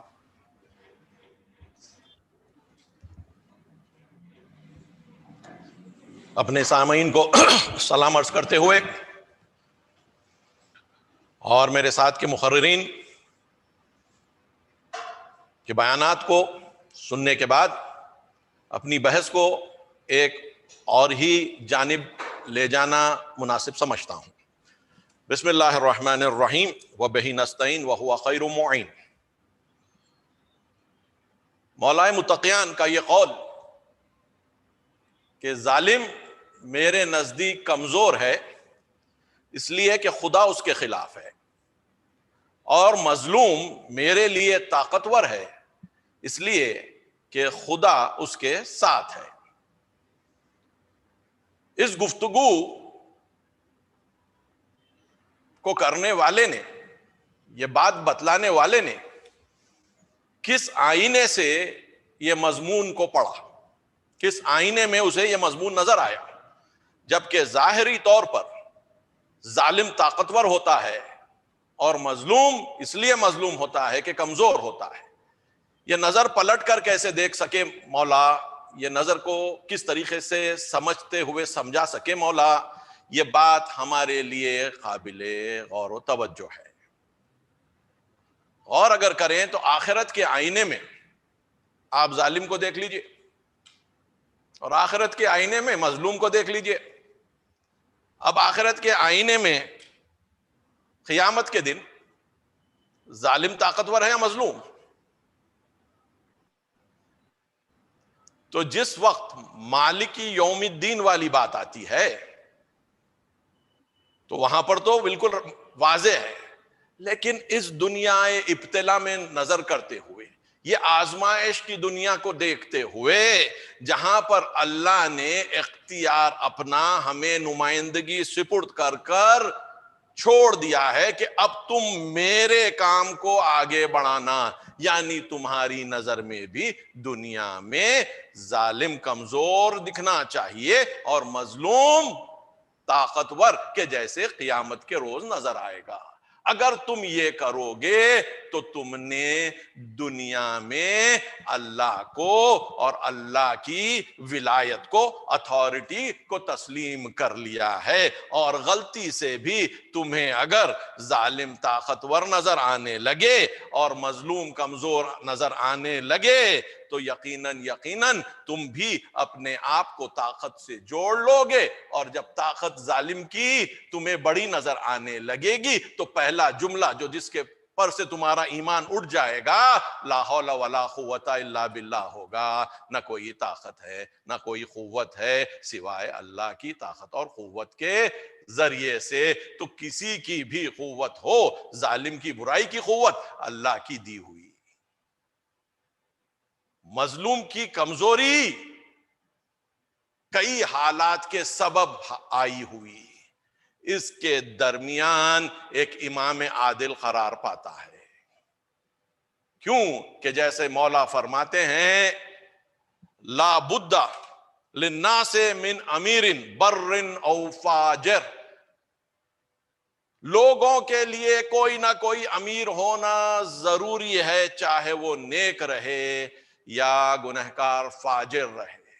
سوسائٹی بغیر لیڈرشپ کی چلتی ہی نہیں. اور میں جب لیڈرشپ کہہ رہا ہوں، لیڈرشپ ہر لیول کے اوپر متصور ہے، امیجنیبل ہے، اس لیے کہ ہم یہ ٹاپ پولیٹیکل لیڈرشپ کو جو لیڈرشپ سمجھتے ہیں یہ ایک فقط ظاہری ریپریزنٹیشن ہے، وگرنہ امامت روٹس رکھتی ہے، بنیاد رکھتی ہے، فیملی کے لیول سے گرو ہوتی ہے، جس طریقے سے ڈاکٹر شوکت علی مرزا نے ابتدا میں عرض کیا. اور آیت قرآنی اس بات پر گواہ ہے. ربنا ہب لنا من ازواجنا وذریاتنا قرۃ اعین واجعلنا للمتقین اماما. اے مالک، ہمیں اپنی ازواج اور اولاد کے ذریعے آنکھوں کی ٹھنڈک قرار دے اور ہمیں قرار دے دے متقین کا امام۔ یہ اللہ والوں کی دعا ہے جو سورہ فرقان میں ہم اللہ کو ہمیں سکھاتے ہوئے دیکھتے ہیں، کہ یہاں پر ہم دیکھ رہے ہیں کہ مومن دعا کر رہا ہے اللہ سے کہ ہمیں تو متقین کا امام بنا دے۔ یہ تصور امامت بالکل ایک بنیادی تصور ہے کہ جہاں سے نیچے کی بنیاد امامت کی جب مضبوط ہونے لگتی ہیں تو آخری درجے پر جا کر امام عادل کو قبول کیا جاتا ہے۔ اگر امام عادل کو قبول نہیں کر کر امام فاسق و فاجر کو قبول کیا جا رہا ہے، اس کا مطلب ہے کہ سوسائٹی کی روٹس میں عدل و انصاف کی کمی ہے۔ جب روٹ سے عدل و انصاف نہیں نکل رہا ہے تو پنگنکل پر، اونچائی پر اسے دیکھنا ممکن ہی نہیں ہوگا۔ اور اگر کسی سبب مولا جیسا متقی حکومت پر آ جاتا ہے تو ہم دیکھتے ہیں لوگوں کا ساتھ دینا مشکل ہو جاتا ہے، کیونکہ آخرت کی نظر ان کے پاس نہیں ہے۔ دنیا میں انسان کو ناپتے ہیں، دنیاوی طاقت کو دیکھ کر جھکتے ہیں، اللہ کی طاقت نظر نہیں آتی۔ زبان سے تو اللہ اکبر نکل جاتا ہے لیکن دل اور روح اللہ کو اکبر نہیں مانتی، آخرت ذہن سے دور ہو جاتی ہے۔ اور دور آخرت کو کرنے کے بعد انسان اگر دنیا میں نہ ڈوب جائے تو پھر کیا ہوگا؟ امامت کی بنیادیں علی کے اقوال میں تو ہم ڈھونڈ نکالیں گے، لیکن جا کر دیکھیے کہ علی کے اقوال کہاں سے نکلتے ہیں۔ قرآن کی آیتیں علی کے الفاظ میں بات کرنے نظر آتی ہیں۔ آپ اگر وہ آیت کو دیکھ لیں، وَجَعَلْنَاهُمْ أَئِمَّةً يَهْدُونَ بِأَمْرِنَا لَمَّا صَبَرُوا وَكَانُوا بِآيَاتِنَا يُوقِنُونَ، بے شک ہم نے قرار دے دیا ہے انہیں امام جو ہدایت کرتے ہیں ہماری حکم کی بنیاد پر۔ قرآن کی آیت، جو ہدایت کرتے ہیں ہمارے حکم کی بنیاد پر۔ یہدنا بامرنا، کب بنا دیا اللہ نے امام؟ لما صبروا، یعنی حق پر ٹک کر اس پر صبر کرنے لگے۔ وَكَانُوا بِآيَاتِنَا يُوقِنُونَ، اور ہماری نشانیوں پر یقین رکھتے تھے۔ قیامت ان کے سامنے روز روشن کی طرح واضح تھی۔ جب یہ تصور انسانی ذہن پر آ جائے گا تو امامت اللہ کی طرف سے ملے گی۔ یہ بنی اسرائیل کے ائمہ کے بارے میں قرآن ذکر کر رہا ہے۔ اور جس طریقے سے ابراہیم کو امامت دینے کے بعد سورہ بقرہ میں 124ویں آیت میں جب ابراہیم اپنی ذریت میں، اپنی پروجنی میں امامت طلب کرتے ہیں تو جواب آتا ہے کہ ہم ظالمین کو اپنا منصب عطا نہیں کرتے، یعنی اللہ کی طرف سے کوئی ظالم کبھی امامت کے منصب پر نہیں آ سکتا۔ یہ تصور ہے امامت کا کہ پیورٹی کو بلڈ اپ کرتے ہیں اور ہر لیول پر وہ پیورٹی کو پیش کرتے ہیں۔ یہ ہم بہانہ نہیں بنا سکتے، ہم یہ بہانہ نہیں بنا سکتے کہ پولیٹیکل لیڈرشپ اگر ہے تو پولیٹیکل پارٹیز میں ہے۔ یہ ہمارا بالکل ہی سادہ لوحانہ، بالکل ہی امیچیور انڈرسٹینڈنگ کا طریقہ ہے۔ سوسائٹی میں پالیٹکس کا ظہور ہے آئس برگ کی طرح، 90% نیچے رہتا ہے، 10% اوپر رہتا ہے۔ ہم سمجھتے ہیں یہ پولیٹیکل پارٹیز کی پالیٹکس، یہ پالیٹکس ہے، یہ پالیٹکس کا ظہور ہے آئس برگ کے اوپر والے حصے کی طریقے سے، پیک کی طریقے سے، لیکن نیچے سے جو فسق و فجور بڑھ رہا ہے وہ جا کر وہ پوائنٹ تک پہنچا رہا ہے۔ آپ اپنی جگہ پر عدالت اور نیکی کو بنیادی اصول بنائیے اپنی سوسائٹی کا، اس کے بعد دیکھیے آپ کے پاس لو لیول پر، سوسائٹل لیول پر، کمیونٹی لیول پر کس طریقے سے امامت کے اسلوب زندہ ہوتے ہوئے نظر آتے ہیں، اسی قرآن کی آیت کے ذریعے سے کہ ہم کو چاہیے سب کو دعا کریں کہ متقین کے امام بن جائیں۔ امامت ایک دینے کا منصب ہے، لینے کا منصب نہیں ہے۔ امامت دینے کا منصب ہے، لینے کا منصب نہیں ہے، ورنہ اللہ دعا نہ کرواتا۔ لینے کی چیزوں کو ہم سب خود دعا کے ذریعے سے حاصل کر لیتے ہیں. اللہ وہاں دعا کرواتا ہے جہاں پر تم کو دینا سکھانا ہے. جہاں پر تم کو دینا سکھانا ہے تو ہم امام بن سکتے ہیں متقین کی. ہم کو دعا کرنی چاہیے، لیکن کس سطح پر؟ کس سطح پر؟ زمینی سطح پر، سلمز کی سطح پر. کریے امامت جا کر. کس نے روکا ہے؟ بھوکوں کی بستیوں میں، بیماروں کے درمیان مل جل کے امامت کریں. کس نے روکا ہے؟ قرآن نے روکا ہے. قرآن تو کہہ رہا ہے کہ تم امام بنتے جاؤ. ہم سمجھتے ہیں امامت یعنی گدی. اللہ کی امامت میں گدی نہیں ہوتی. اللہ کی امامت میں حتیٰ روشنی کا چھوٹا سا چراغ اگر وقت ہو چکا ہے اور کام ختم ہو چکا ہے تو علی بجھا دیتے ہیں کہ اسراف ہو جائے گا. یہ چھوٹا سا چراغ میں جب کام ختم ہو جائے امامت کا، صبح سے شام تک جو کر رہے تھے، کیوں اسے پھر روشن رکھوں؟ یہ کیفیت ہوتی ہے امام کی. امام اللہ میں جیتا ہے لوگوں کے درمیان. امام اللہ میں جیتا ہے لوگوں کے درمیان. یہ تصور علی نے پیش کیا اور یہ تصور عام تصور ہے. یہ علی سے محدود نہیں ہے، علی نے سکھایا. اس لیے تو کہا پوچھ لو مجھ سے اس سے پہلے کہ میں تمہارے درمیان نہ رہوں. میں آسمانوں کے راستوں کو دنیا کے راستوں سے بہتر جانتا ہوں. مالک ہم کو آسمان کے راستوں سے کیا تعلق؟ ہم کو تو دنیا کے راستے چاہیے. عدالت آسمان کا راستہ ہے، انصاف آسمان کا راستہ ہے، امامت آسمان کی عطا ہے، نبوت آسمان کی عطا ہے. یہ سب کے سب انسان کے ذہن کا حصہ بن جاتے ہیں اگر وہ اپنے آپ کو منتقل کرنا چاہے اس سطح پر، اس جگہ پر کہ جہاں پر اسے خدا نظر آئے اور مادی دنیا اس کے لیے علی کے مانند، علی کے غلام کے مانند. جس طریقے سے ابن عباس سے پوچھا جب اپنی جوتی کو سی رہے تھے کہ بولو مجھ سے کہ اس کی کیا قدر ہے، ویلیو ہے. انہوں نے کہا اس کی تو کوئی ویلیو نہیں ہے، علی خلیفہ ہیں، اپنی پھٹی ہوئی جوتی سی رہے ہیں. ابن عباس کہتے ہیں اس کی تو کوئی ویلیو ہی نہیں ہے، یہ تو بالکل ہی ویلیو لیس ہے.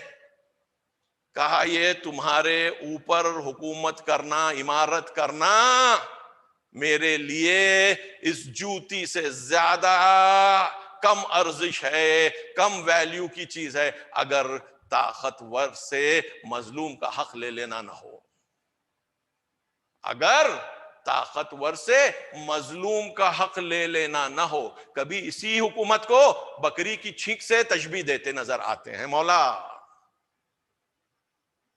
یہ چیز ہیچ کیسے ہو جاتی ہے جبکہ دنیا تو سب بڑی چیز ہے. دنیا آخرت کے مقابل میں نہ فقط صفر ہے بلکہ نیگیٹو ہے. جب قرآن دنیا کی زندگی کہتا ہے تو یہ ہم جو سانس لے رہے ہیں اس کو دنیا کی زندگی نہیں کہتا. دنیا میں اللہ کو بھول جانے کو دنیاوی زندگی کہتا ہے قرآن.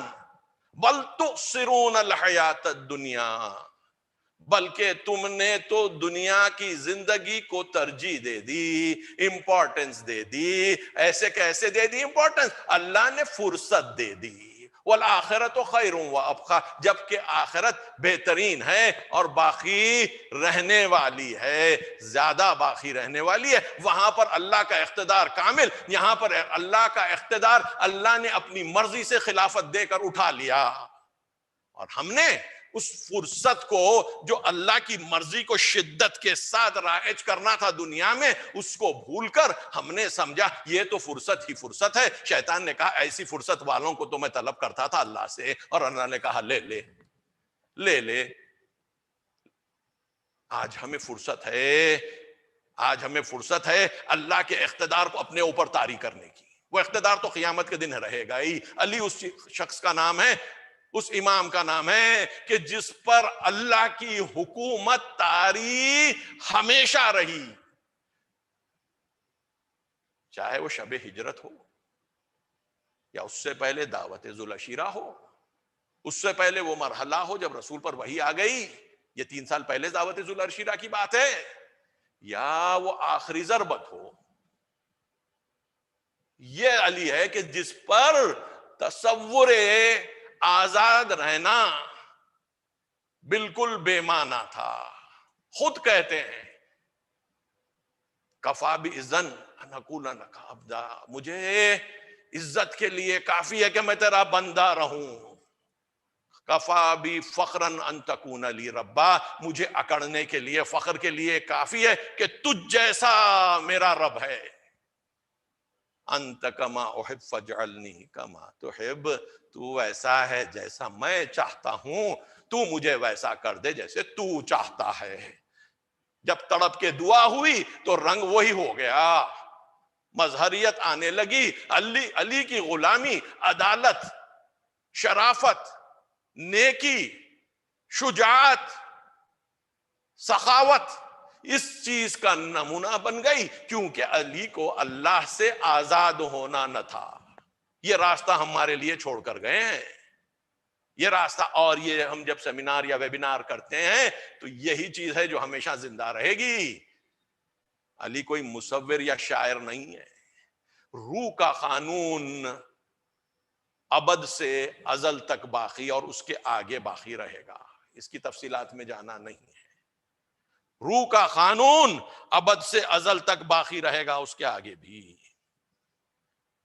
اس روح کے قانون کی اہمیت یہ ہے کہ وہ چاہے 1400 سال پہلے ہوا ہو یا آج ہو رہا ہو، قانون بدلے گا نہیں. اللہ کی عبادت کا رنگ بدلے گا نہیں، اللہ کی عبادت کی حقیقت تبدیل نہیں ہوگی. یہ چیزیں ایسی ہیں جس کو ہمیں دیکھنا ہے، اپنانا ہے، اور ہر فرد پر یہ ذمہ داری ہے. رسول صلی اللہ علیہ وسلم سے حدیث ہے، تم اگر 3 ہو اور سفر پر نکل رہے ہو تو ایک کو اپنا امام بنا لینا. امامت اتنا عام مفہوم ہے.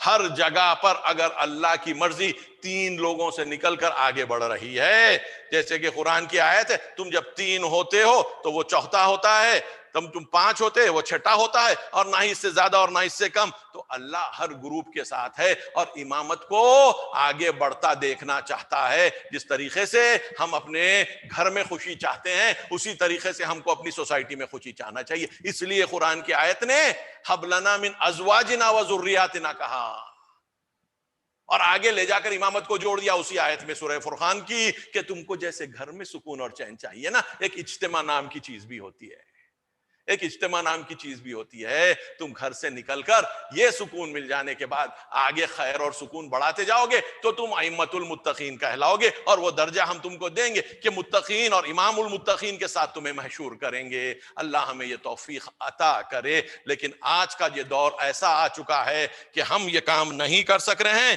ہماری روح کا آئینہ اتنا میلا اور مقدر ہو چکا ہے کہ عدالت اجتماعی، سوشل جسٹس کا مفہوم اس پر جلوہ گر ہونے سے قاصر ہے. ہمیں اپنی فطرت کی طرف لوٹنا ہوگا، پلٹنا ہوگا، تاکہ وہ اعلیٰ مفاہیم ہمارے لیے روز روشن کی طرح رونما ہو سکیں. اور اگر یہ نہیں ہوگا تو ہم ظلم اجتماعی، سوشل انجسٹس کی ظلمتوں میں غلطاں اس دنیا سے رخصت ہوں گے اور ظالمین کے پرچم تلے روز قیامت محشور ہوں گے. ہمارے پاس آپشن نہیں ہے، یا تو اللہ کی حکومت کو قبول کر لیں اور تقوی کی بنیاد پر امامت کے ذمے کو، چاہے وہ کتنی ہی روڈیمنٹری اور بیسک لیول پر ہو، وہ کرنا شروع کریں، تاکہ ایک چھوٹے چھوٹے چراغ الگ الگ جب جلنے لگیں گے، اس کی روشنی جب بڑھے گی تو ایک بڑے پیمانے پر ہو جائے گی. آج کی دنیا میں سوشل جسٹس کے نام پر، یا وہ اسٹیٹ جو بینیفٹس دیتے ہیں ہیلتھ اور ایجوکیشن کے، ہم بہت ہی غلط مفہوم میں پہنچ رہے ہیں. یہ مادی زیادتی کا نتیجہ ہے کہ یہ ویلفیئر اسٹیٹ کا تصور آیا، وہ بھی کمیونزم کی شدت سے بڑھتی ہوئی دوڑ کے نتیجے میں. جیسے کمیونزم ختم ہونے لگا، ہم دیکھتے ہیں ویلفیئر اسٹیٹ کا کیا حال ہے. مجھے ایک حد تک اندازہ ہے NHS کا کہ کیا ہو چکا ہے. نیشنل ہیلتھ سروس یو کے کی، جہاں پر ایڈمیشن کی ضرورت ہوتی ہے ایڈمیشن نہیں ہوتا، MRI کی ضرورت ہوتی ہے تو 3 مہینے تک MRI نہیں کرواتے. سوائے ایمرجنسی ٹریٹمنٹ کے اور کوئی چیزوں کا طریقہ نہیں رہا. لوگ وہاں پر بھی پرائیویٹ انشورنسز لے کر باہر آپریشنز کرانے پر مجبور ہوتے ہیں. یہ ظلم پر مبنی خیر ہے, یہ سراب ہے کہ جو ہم کو یہ دکھلاتا ہے کہ کثرت مال کے وقت کچھ ظاہر چیزیں کر دینا یہ عدالت نہیں ہے. دنیا کو لوٹ کر لا کر اپنے کچھ لوگوں کو فراہم کر دینا یہ کوئی چیز نہیں ہے. یہ تو چھوٹے چھوٹے عرب اسٹیٹس میں بھی ہو رہا ہے. اپنے 2 لاکھ 3 لاکھ کے پاپولیشن کو اربوں کی دولت لے کر وہ لوگ بڑے بہترین صحت کا اور نالج کے لیے یونیورسٹیز یا باہر کے یونیورسٹیز میں اسکالرشپ دینے کا کام کر رہے ہیں. لیکن اس کا نتیجہ کیا ہے؟ بنیاد اگر الہی نہیں ہے تو یہ دھوکہ ہے, سراب ہے, میراج ہے. کہیں کہیں غلطی سے بھی یہ نہ تصور کر لیں کہ اللہ کے نام کے بغیر عدالت ہو سکتی ہے. نسبی ہوگی, ریلیٹو ہوگی, اور جہاں جہاں کے اوپر ان کو کمزور ملتے ہیں ہم کو پتا ہے کہ یہ بڑے ممالک نے کام کیا کیا نہیں کیے ہیں. انہوں نے کتنا لوٹا ہے. ہندوستان کی لوٹ لے لیں آپ, ہندوستان کی لوٹ لے لیں آپ, افریقہ کی لوٹ لے لیں آپ. آپس میں لڑا کر لوگوں کو اپنے آپ کو متمول کر لینا وہ دیکھ لیں آپ. ان پہ اللہ نہیں ہے تو خیر کہاں سے ہوگا؟ جبکہ تمام خیر اللہ کی طرف پلٹ کر جاتا ہے. تو ہم یہ سمجھ لیں کہ یہ امامت کے مناظر جو ہم پیش کر رہے ہیں یا مظاہر جو ہم پیش کر رہے ہیں یہ وہ مظاہر نہیں ہے, یہ ظلم ہے کہ جو چھپایا جا رہا ہے, اپنے آپ کو پیش کیا کر رہا ہے عدالت کے روپ میں. کہ جس طریقے سے ہم دیکھتے ہیں معاویہ نے کوشش کی کرنے کی, ہم دیکھتے ہیں کہ باقی کے بعد میں آنے والے خلفاء نے کیا, حتیٰ ہم دیکھتے ہیں کہ فرعون نے بھی کیا, یہ کہتے ہوئے کہ میں تو تمہیں بالکل ہی صحیح میچیورٹی کا راستہ دکھا رہا ہوں. یہ کیموفلاج ہے, یہ میسکریڈنگ ہے, یہ عدالت نہیں ہے. عدالت اللہ کے نام سے شروع ہوگی اور اللہ ہی کے نام پر ختم ہوگی. یہ تعلیم مولا متقیان نے ہمیں اپنی کردار سے, اپنے تعلیمات سے اور اپنی شہادت سے پیش کی. وآخر دعوانا الحمدللہ رب العالمین. MashaAllah, MashaAllah. Extemper, as always expected. Nothing I can put a question to Hujjatul Islam. I was informed that Ayatollah Bahmanpur is on the way for another talk, and we have He's here, Shaukat Bhai. I can see him. Okay. Yes. This is one of the blessings that we have this time, that we are able to have Aqai Sheikh Bahmanpur with us. I became his unknown follower by listening to his tafasir of tafasir sessions, I can say, because since last maybe 5 years, we have been conducting Quranic sessions at various places, and that's how I came to know Sheikh Bahmanpur. And when I tried to understand who the Bahmanpur is, I thought that I was until now in the world of foolish people by not knowing Bahmanpur. I'm really blessed that we have Sheikh Bahmanpur with us. Sheikh Bahmanpur, I really welcome you on behalf of Hyderabadis, on behalf of Indians, on behalf of all the participants. There's a lot of participants who are anxiously waiting to listen to you. So whatever time you have, we appreciate that you have with us. Thank you very much, and thank you. Please, I welcome you with folded hands. Aqai Sheikh Bahmanpur. Thank you very much. Assalamu alaikum wa rahmatullah. I wonder if you have my voice. Yeah, it's clear. Okay, very good. First of all, thank you so much to invite me to such a blessed meeting, which is about Mawla Ali alayhi salam. And I'm really blessed and pleased and honored to talk in this occasion. My special thanks goes to my dear friend and brother, Azhar Abedi, who always honors me with such invitations. And also to the organizers of this program about Imam Ali alayhi salam. No matter how much we speak about Imam Ali, of course, his fadl and his merit is unending and unfinishing. So the topic, of course, today is about the politics or siyasa of Imam Ali. So I just would like to mention or highlight a few points from the political life of Imam Ali alayhi salam. So I begin with the name of Allah. A'udhu billahi minash shaitan ar-rajim. Bismillah ar-Rahman ar-Rahim. Alhamdulillah Rabbil Alameen. Wa sallallahu ala Sayyidina Muhammadin wa ala alihi at-tayyibin at-tahirin. Alhamdulillah, Imam Ali alayhi salam has left us a very rich tradition and rich heritage of his lifestyle in politics, in different stages of his life, because once he was with the Prophet, peace be on him, and of course, whatever he did in terms of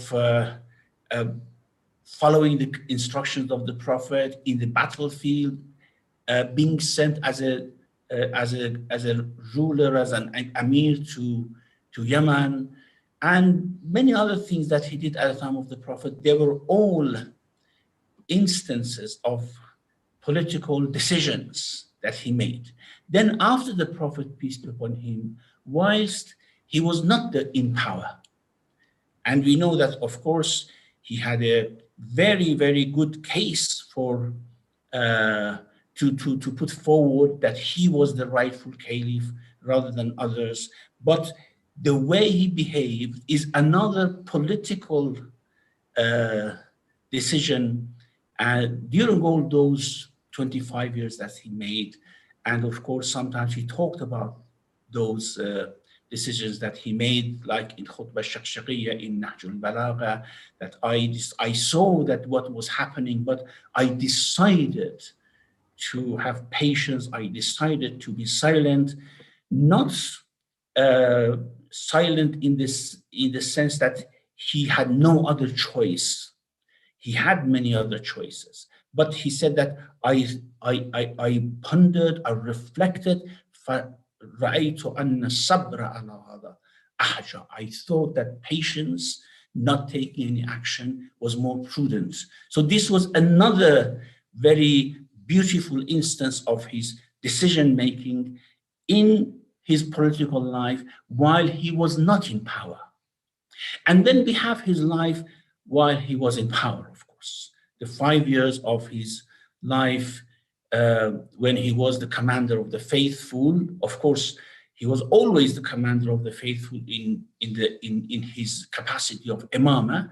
But of course, in the political arena, when he became commander of the faithful after the third caliph, and that is another very rich area of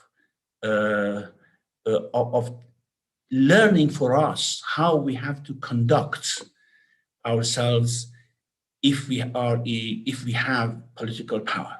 Now, going through these different stages of his life, whilst he was not in power at the time of the Prophet, we see that he was an absolute obedient to the Prophet, peace be on him. When he realizes that the political leader, of course, in this case, it was the Prophet, peace be upon him, the political leader is upright, is just, is knowledgeable, knows what to do, he just follows without asking, without questioning, without hesitation. And that's what we saw at the time of the Prophet, peace be on him.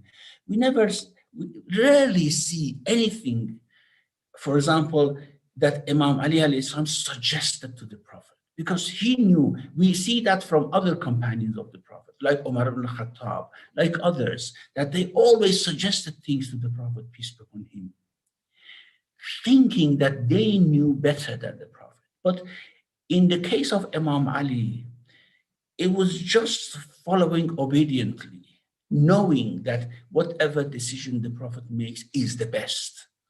the Prophet did not need his advice. That is what he knew. Now, of course, this is another area to explore, inshallah, in another time. However, when we come to his political life after the Prophet, while he was not in power, I mean, it's a very interesting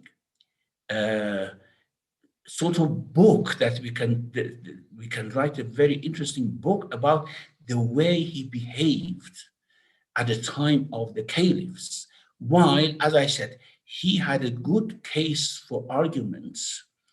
He could put forward a very good argument that it was his right, not any other person's right, according to our belief, of course, to be the caliph.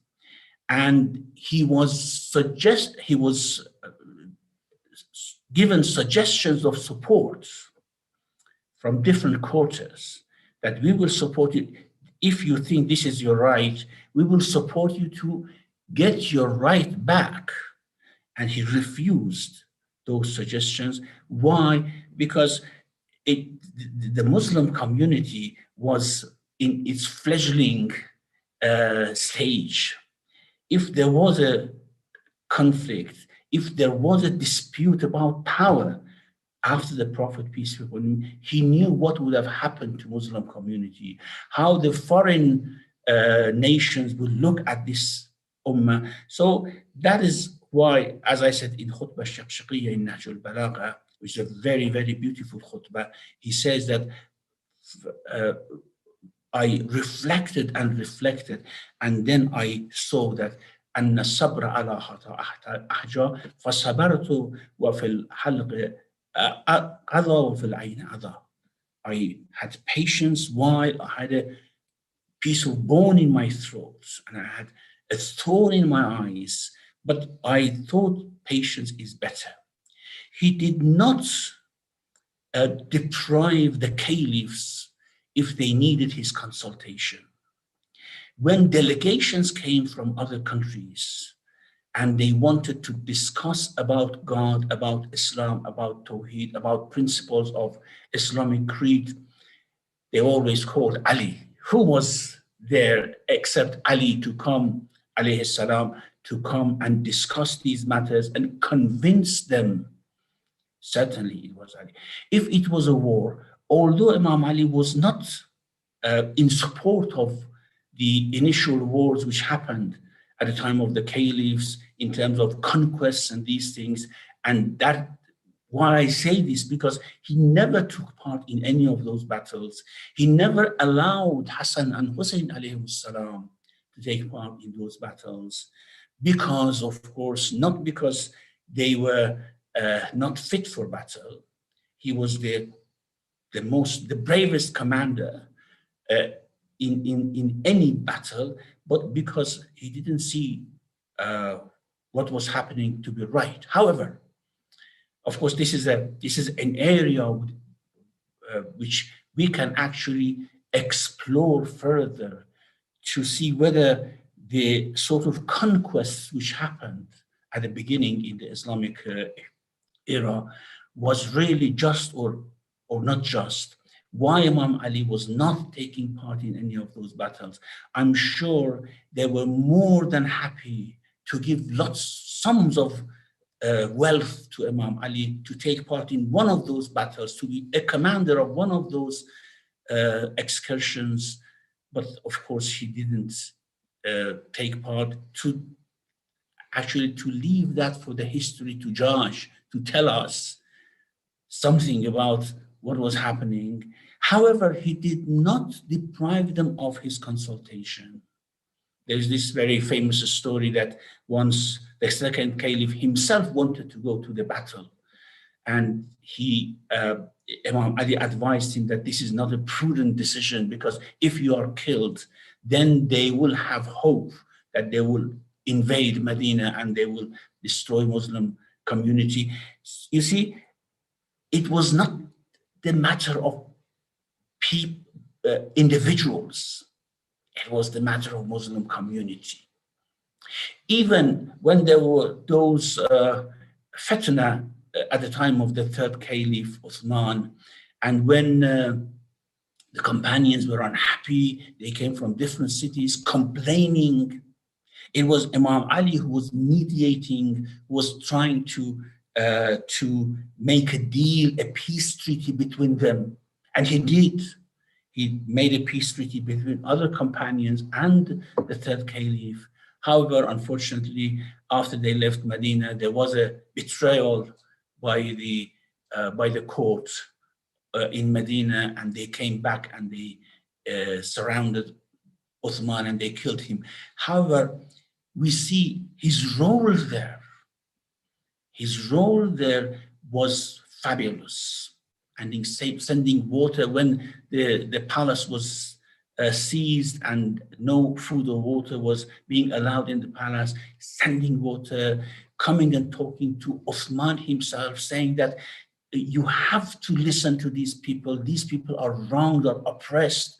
If you do not listen to them, I fear that you will be the first caliph to be killed in Islam and to open the door of battles and fightings, as it did, of course. You know, Muawiyah was just waiting for such an opportunity to create discord and dissension. So this is his political life while he was not in power. And once he was in power, by the consent of the people, that is very important. And this is what he always stressed. You know, we have two different issues here that we have to somehow distinguish from each other. One is that, okay, he was appointed by God. That is certain. For us, that's certain. There is no doubt about it. He was appointed as an Imam. He was appointed as a Caliph by Allah subhanahu wa ta'ala. But if people didn't want him, what could he do? He just sat silent. When people wanted him to be their Amir, when people came to his door, when people overwhelmed his house by the crowd, and as he says himself, that Hatta al-Hasanan, al-Hasan and Hussein alayhimus salam, although they were very powerful young people trying to stop the crowd coming to the house, they fell and they trampled on them. So Hatta al-Hasanan, and after people wanted him, he accepted and he made bay'ah. Now, after he made bay'ah, while he was in power, he was firm. He was perseverant. He did not hesitate to take the duties of a powerful leader of the society. And when opposition came, of course, if suggestion came from people, good advice came, although he did not need any advice, but he took them on board, he listened, he tried to convince and satisfy people. But if people just wanted to take the power unjustly, he was very firm. And this is very clear in the Battle of Jamal. Although it was very confusing, although it was very difficult for people to distinguish between right and wrong, who is on this side? Is Ali ibn Abi Talib? Is many of the companions of the Prophet? Who is on the other side? Is the wife of the Prophet, Aisha? Is Talha and Zubayr? It was a very confusing situation, but he was very firm. And that is very important for a political leader, when they know what is right and wrong, to be firm on that. Now, one of the masterpieces in political literature, and I say this by conviction, having gone through his letter to Malik Ashtar, actually the covenant he gave to Malik Ashtar when he appointed him as the Amir of Misr, Egypt. I have gone through that several times. It is a manifesto of politics in Islam. There is no doubt about that.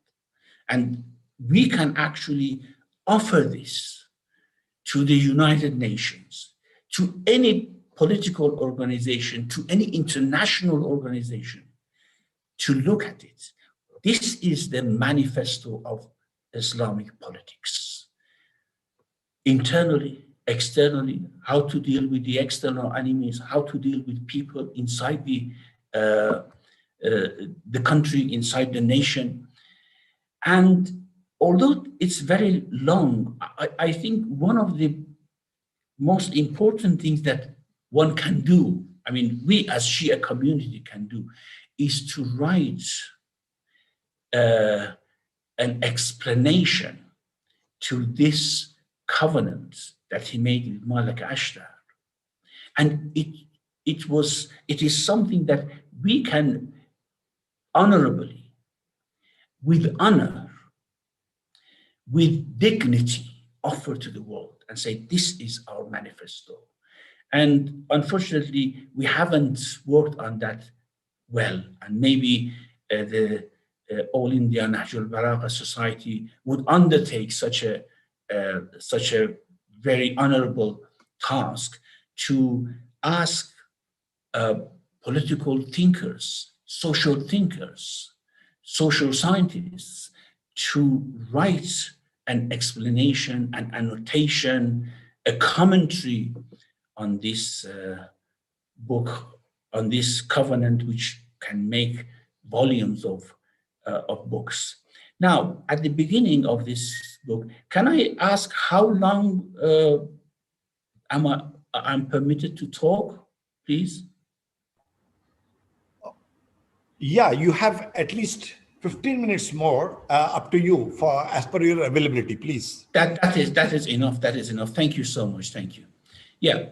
At the beginning of the letter, or well, we call it, in Nahjul Balagha, he says, وَمِنْ كِتَابٍ لَهُ عَلَيْهِ السَّلَامِ, a letter, one of his letters which he wrote to Malik Ashtar, but is actually a political covenant between him and his people who he appointed as leaders in different areas of his country. Bismillah ar-Rahman ar-Rahim. هذا ما أمر به عبد الله علي أمير المؤمنين مالك بن الحارث الأشتر حين والله مصر. This is what Amir al-Mu'minin taking as a covenant from Malik Ashtar while he's appointing him as the leader of Egypt. Now, 4 things he says, which are the most important, the principal pillars of any political body. Jabayata kharaja. These are the things I expect you to do. Jabayata kharaja, wa jihada aduwa, wa istislaha ahlaha, wa imarata bilada. I want you, first of all, to collect the taxes from the rich.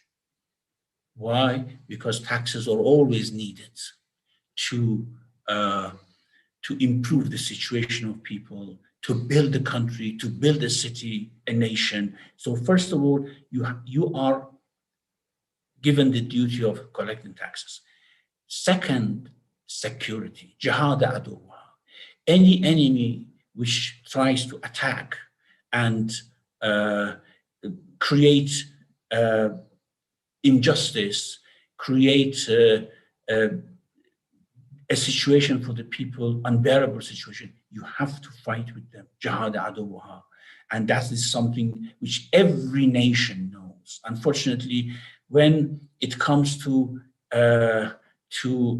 rich and powerful nations, they see they rise to protect their people, to protect their country, to be firm, to be strong, to be powerful if there is a threat.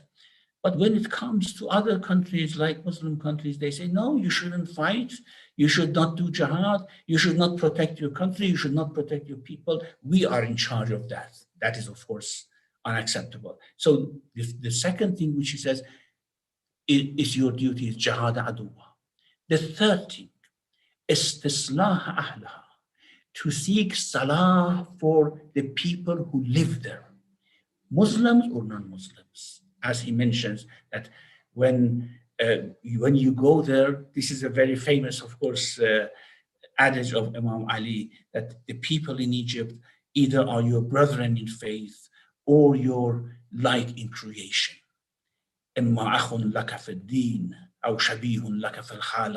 This is something that we always boast about, this adage that is mentioned in this Malika Ashtar's covenant.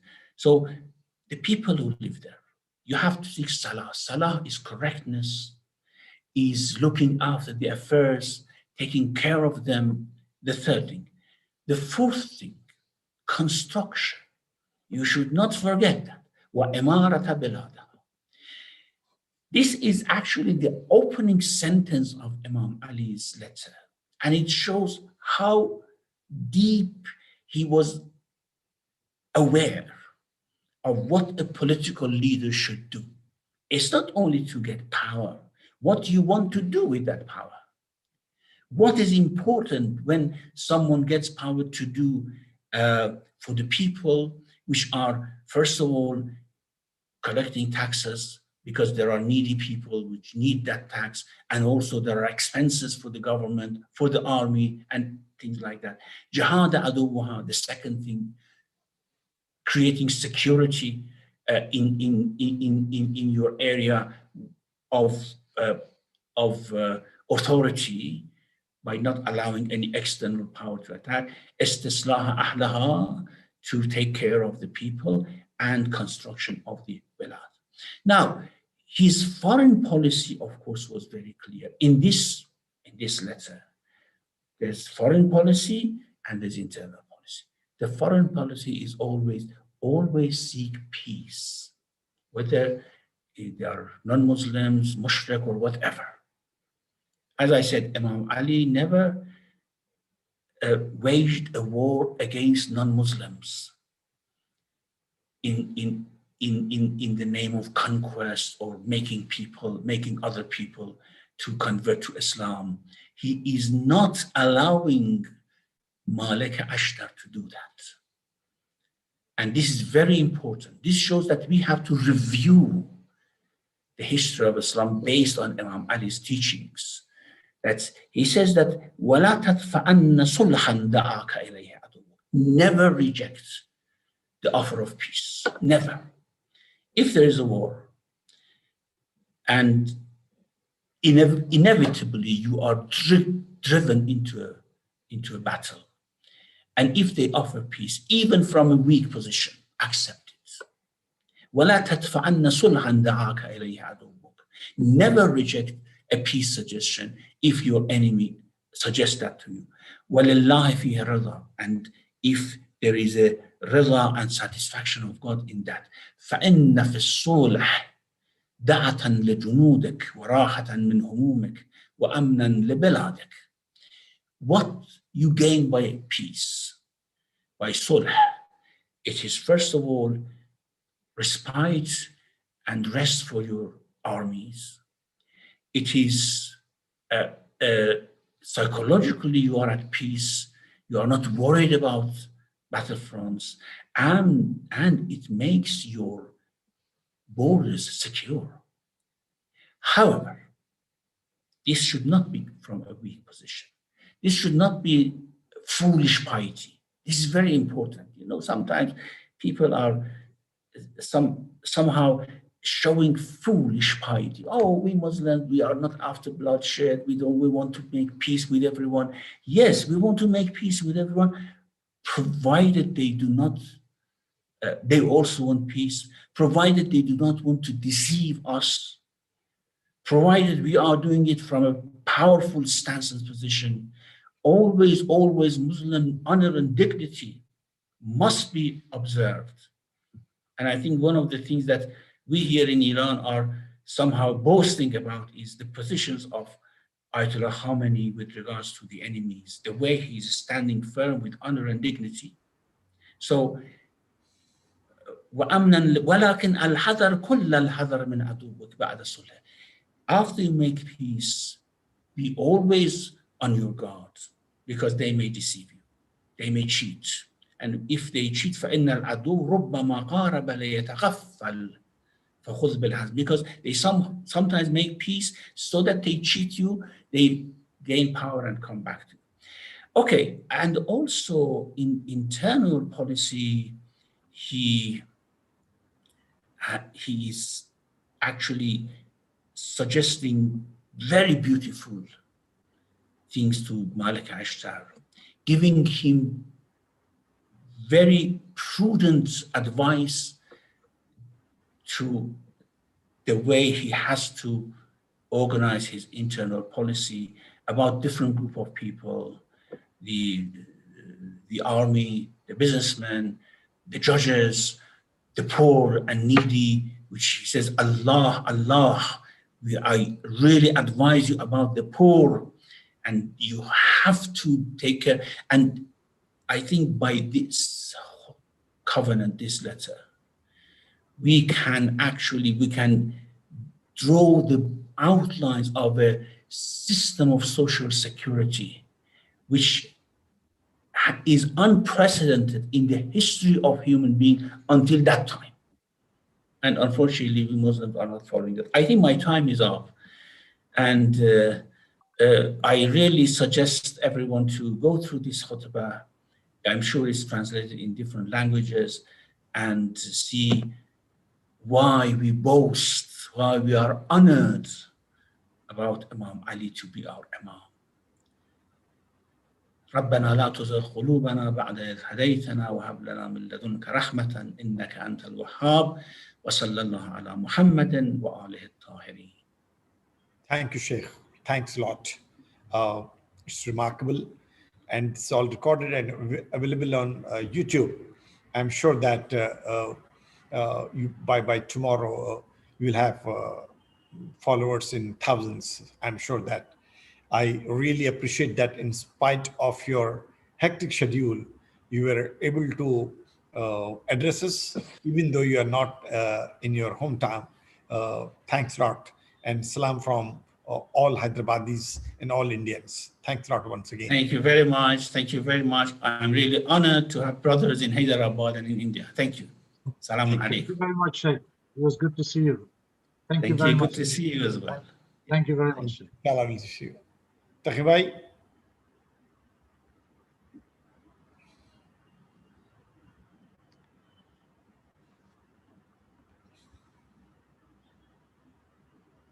इस्लाम मौलाना आगा मुजाहिद हुसैन साहब किबला, doctor Mohammad Mustafa Ali Sarwari साहब, जनाब अजहर आबिदी साहब, doctor वसी रजा साहब और आकाए शेख बहमनपुर को अपने एहसासात ममनूनियत हदिया करता हूँ, जिन्होंने अपने अफकार और ख्यालात को अल्फाज के मोतियों में ढालकर हमारे ज़हन दिल को नूर अफशा किया है। मैं इस मौके पर फैज़-ए-आम ट्रस्ट के सेक्रेटरी जनाब इफ्तिखार हुसैन साहब को भी अपने एहसासात ममनूनियत हदिया करता हूँ, जिनकी सरपरस्ती हमारे लिए एक हौसला अफजा होती है। मैं सदर कुल हिंद नहजुल बलागा सोसाइटी डॉक्टर शौकत अली मिर्जा साहब का भी ममनून और मशकूर हूँ, जो कफील कौम मिल्लत हैं और वो हेल्पिंग हैंड्स के मैनेजिंग ट्रस्टी की हैसियत से लामुतनाही फलाही खिदमात सरअंजाम दे रहे हैं। इसके बावजूद कुल हिंद नहजुल बलागा सोसाइटी की जिम्मेदारी एक बड़ी बात है। मैं इस वेबिनार में खिरत पढ़ने वाले सैयद अब्दुल सत्तार के अलावा तमाम नाजरीन का शुक्रगुजार हूँ, जिन्होंने इस वेबिनार का मुशाहिदा करते हुए हमारे प्रोग्राम को कामयाब बनाया। शुक्रिया। खुदा हाफिज। Khuda Hafiz once again from my side. Please take care. Good night. Khuda.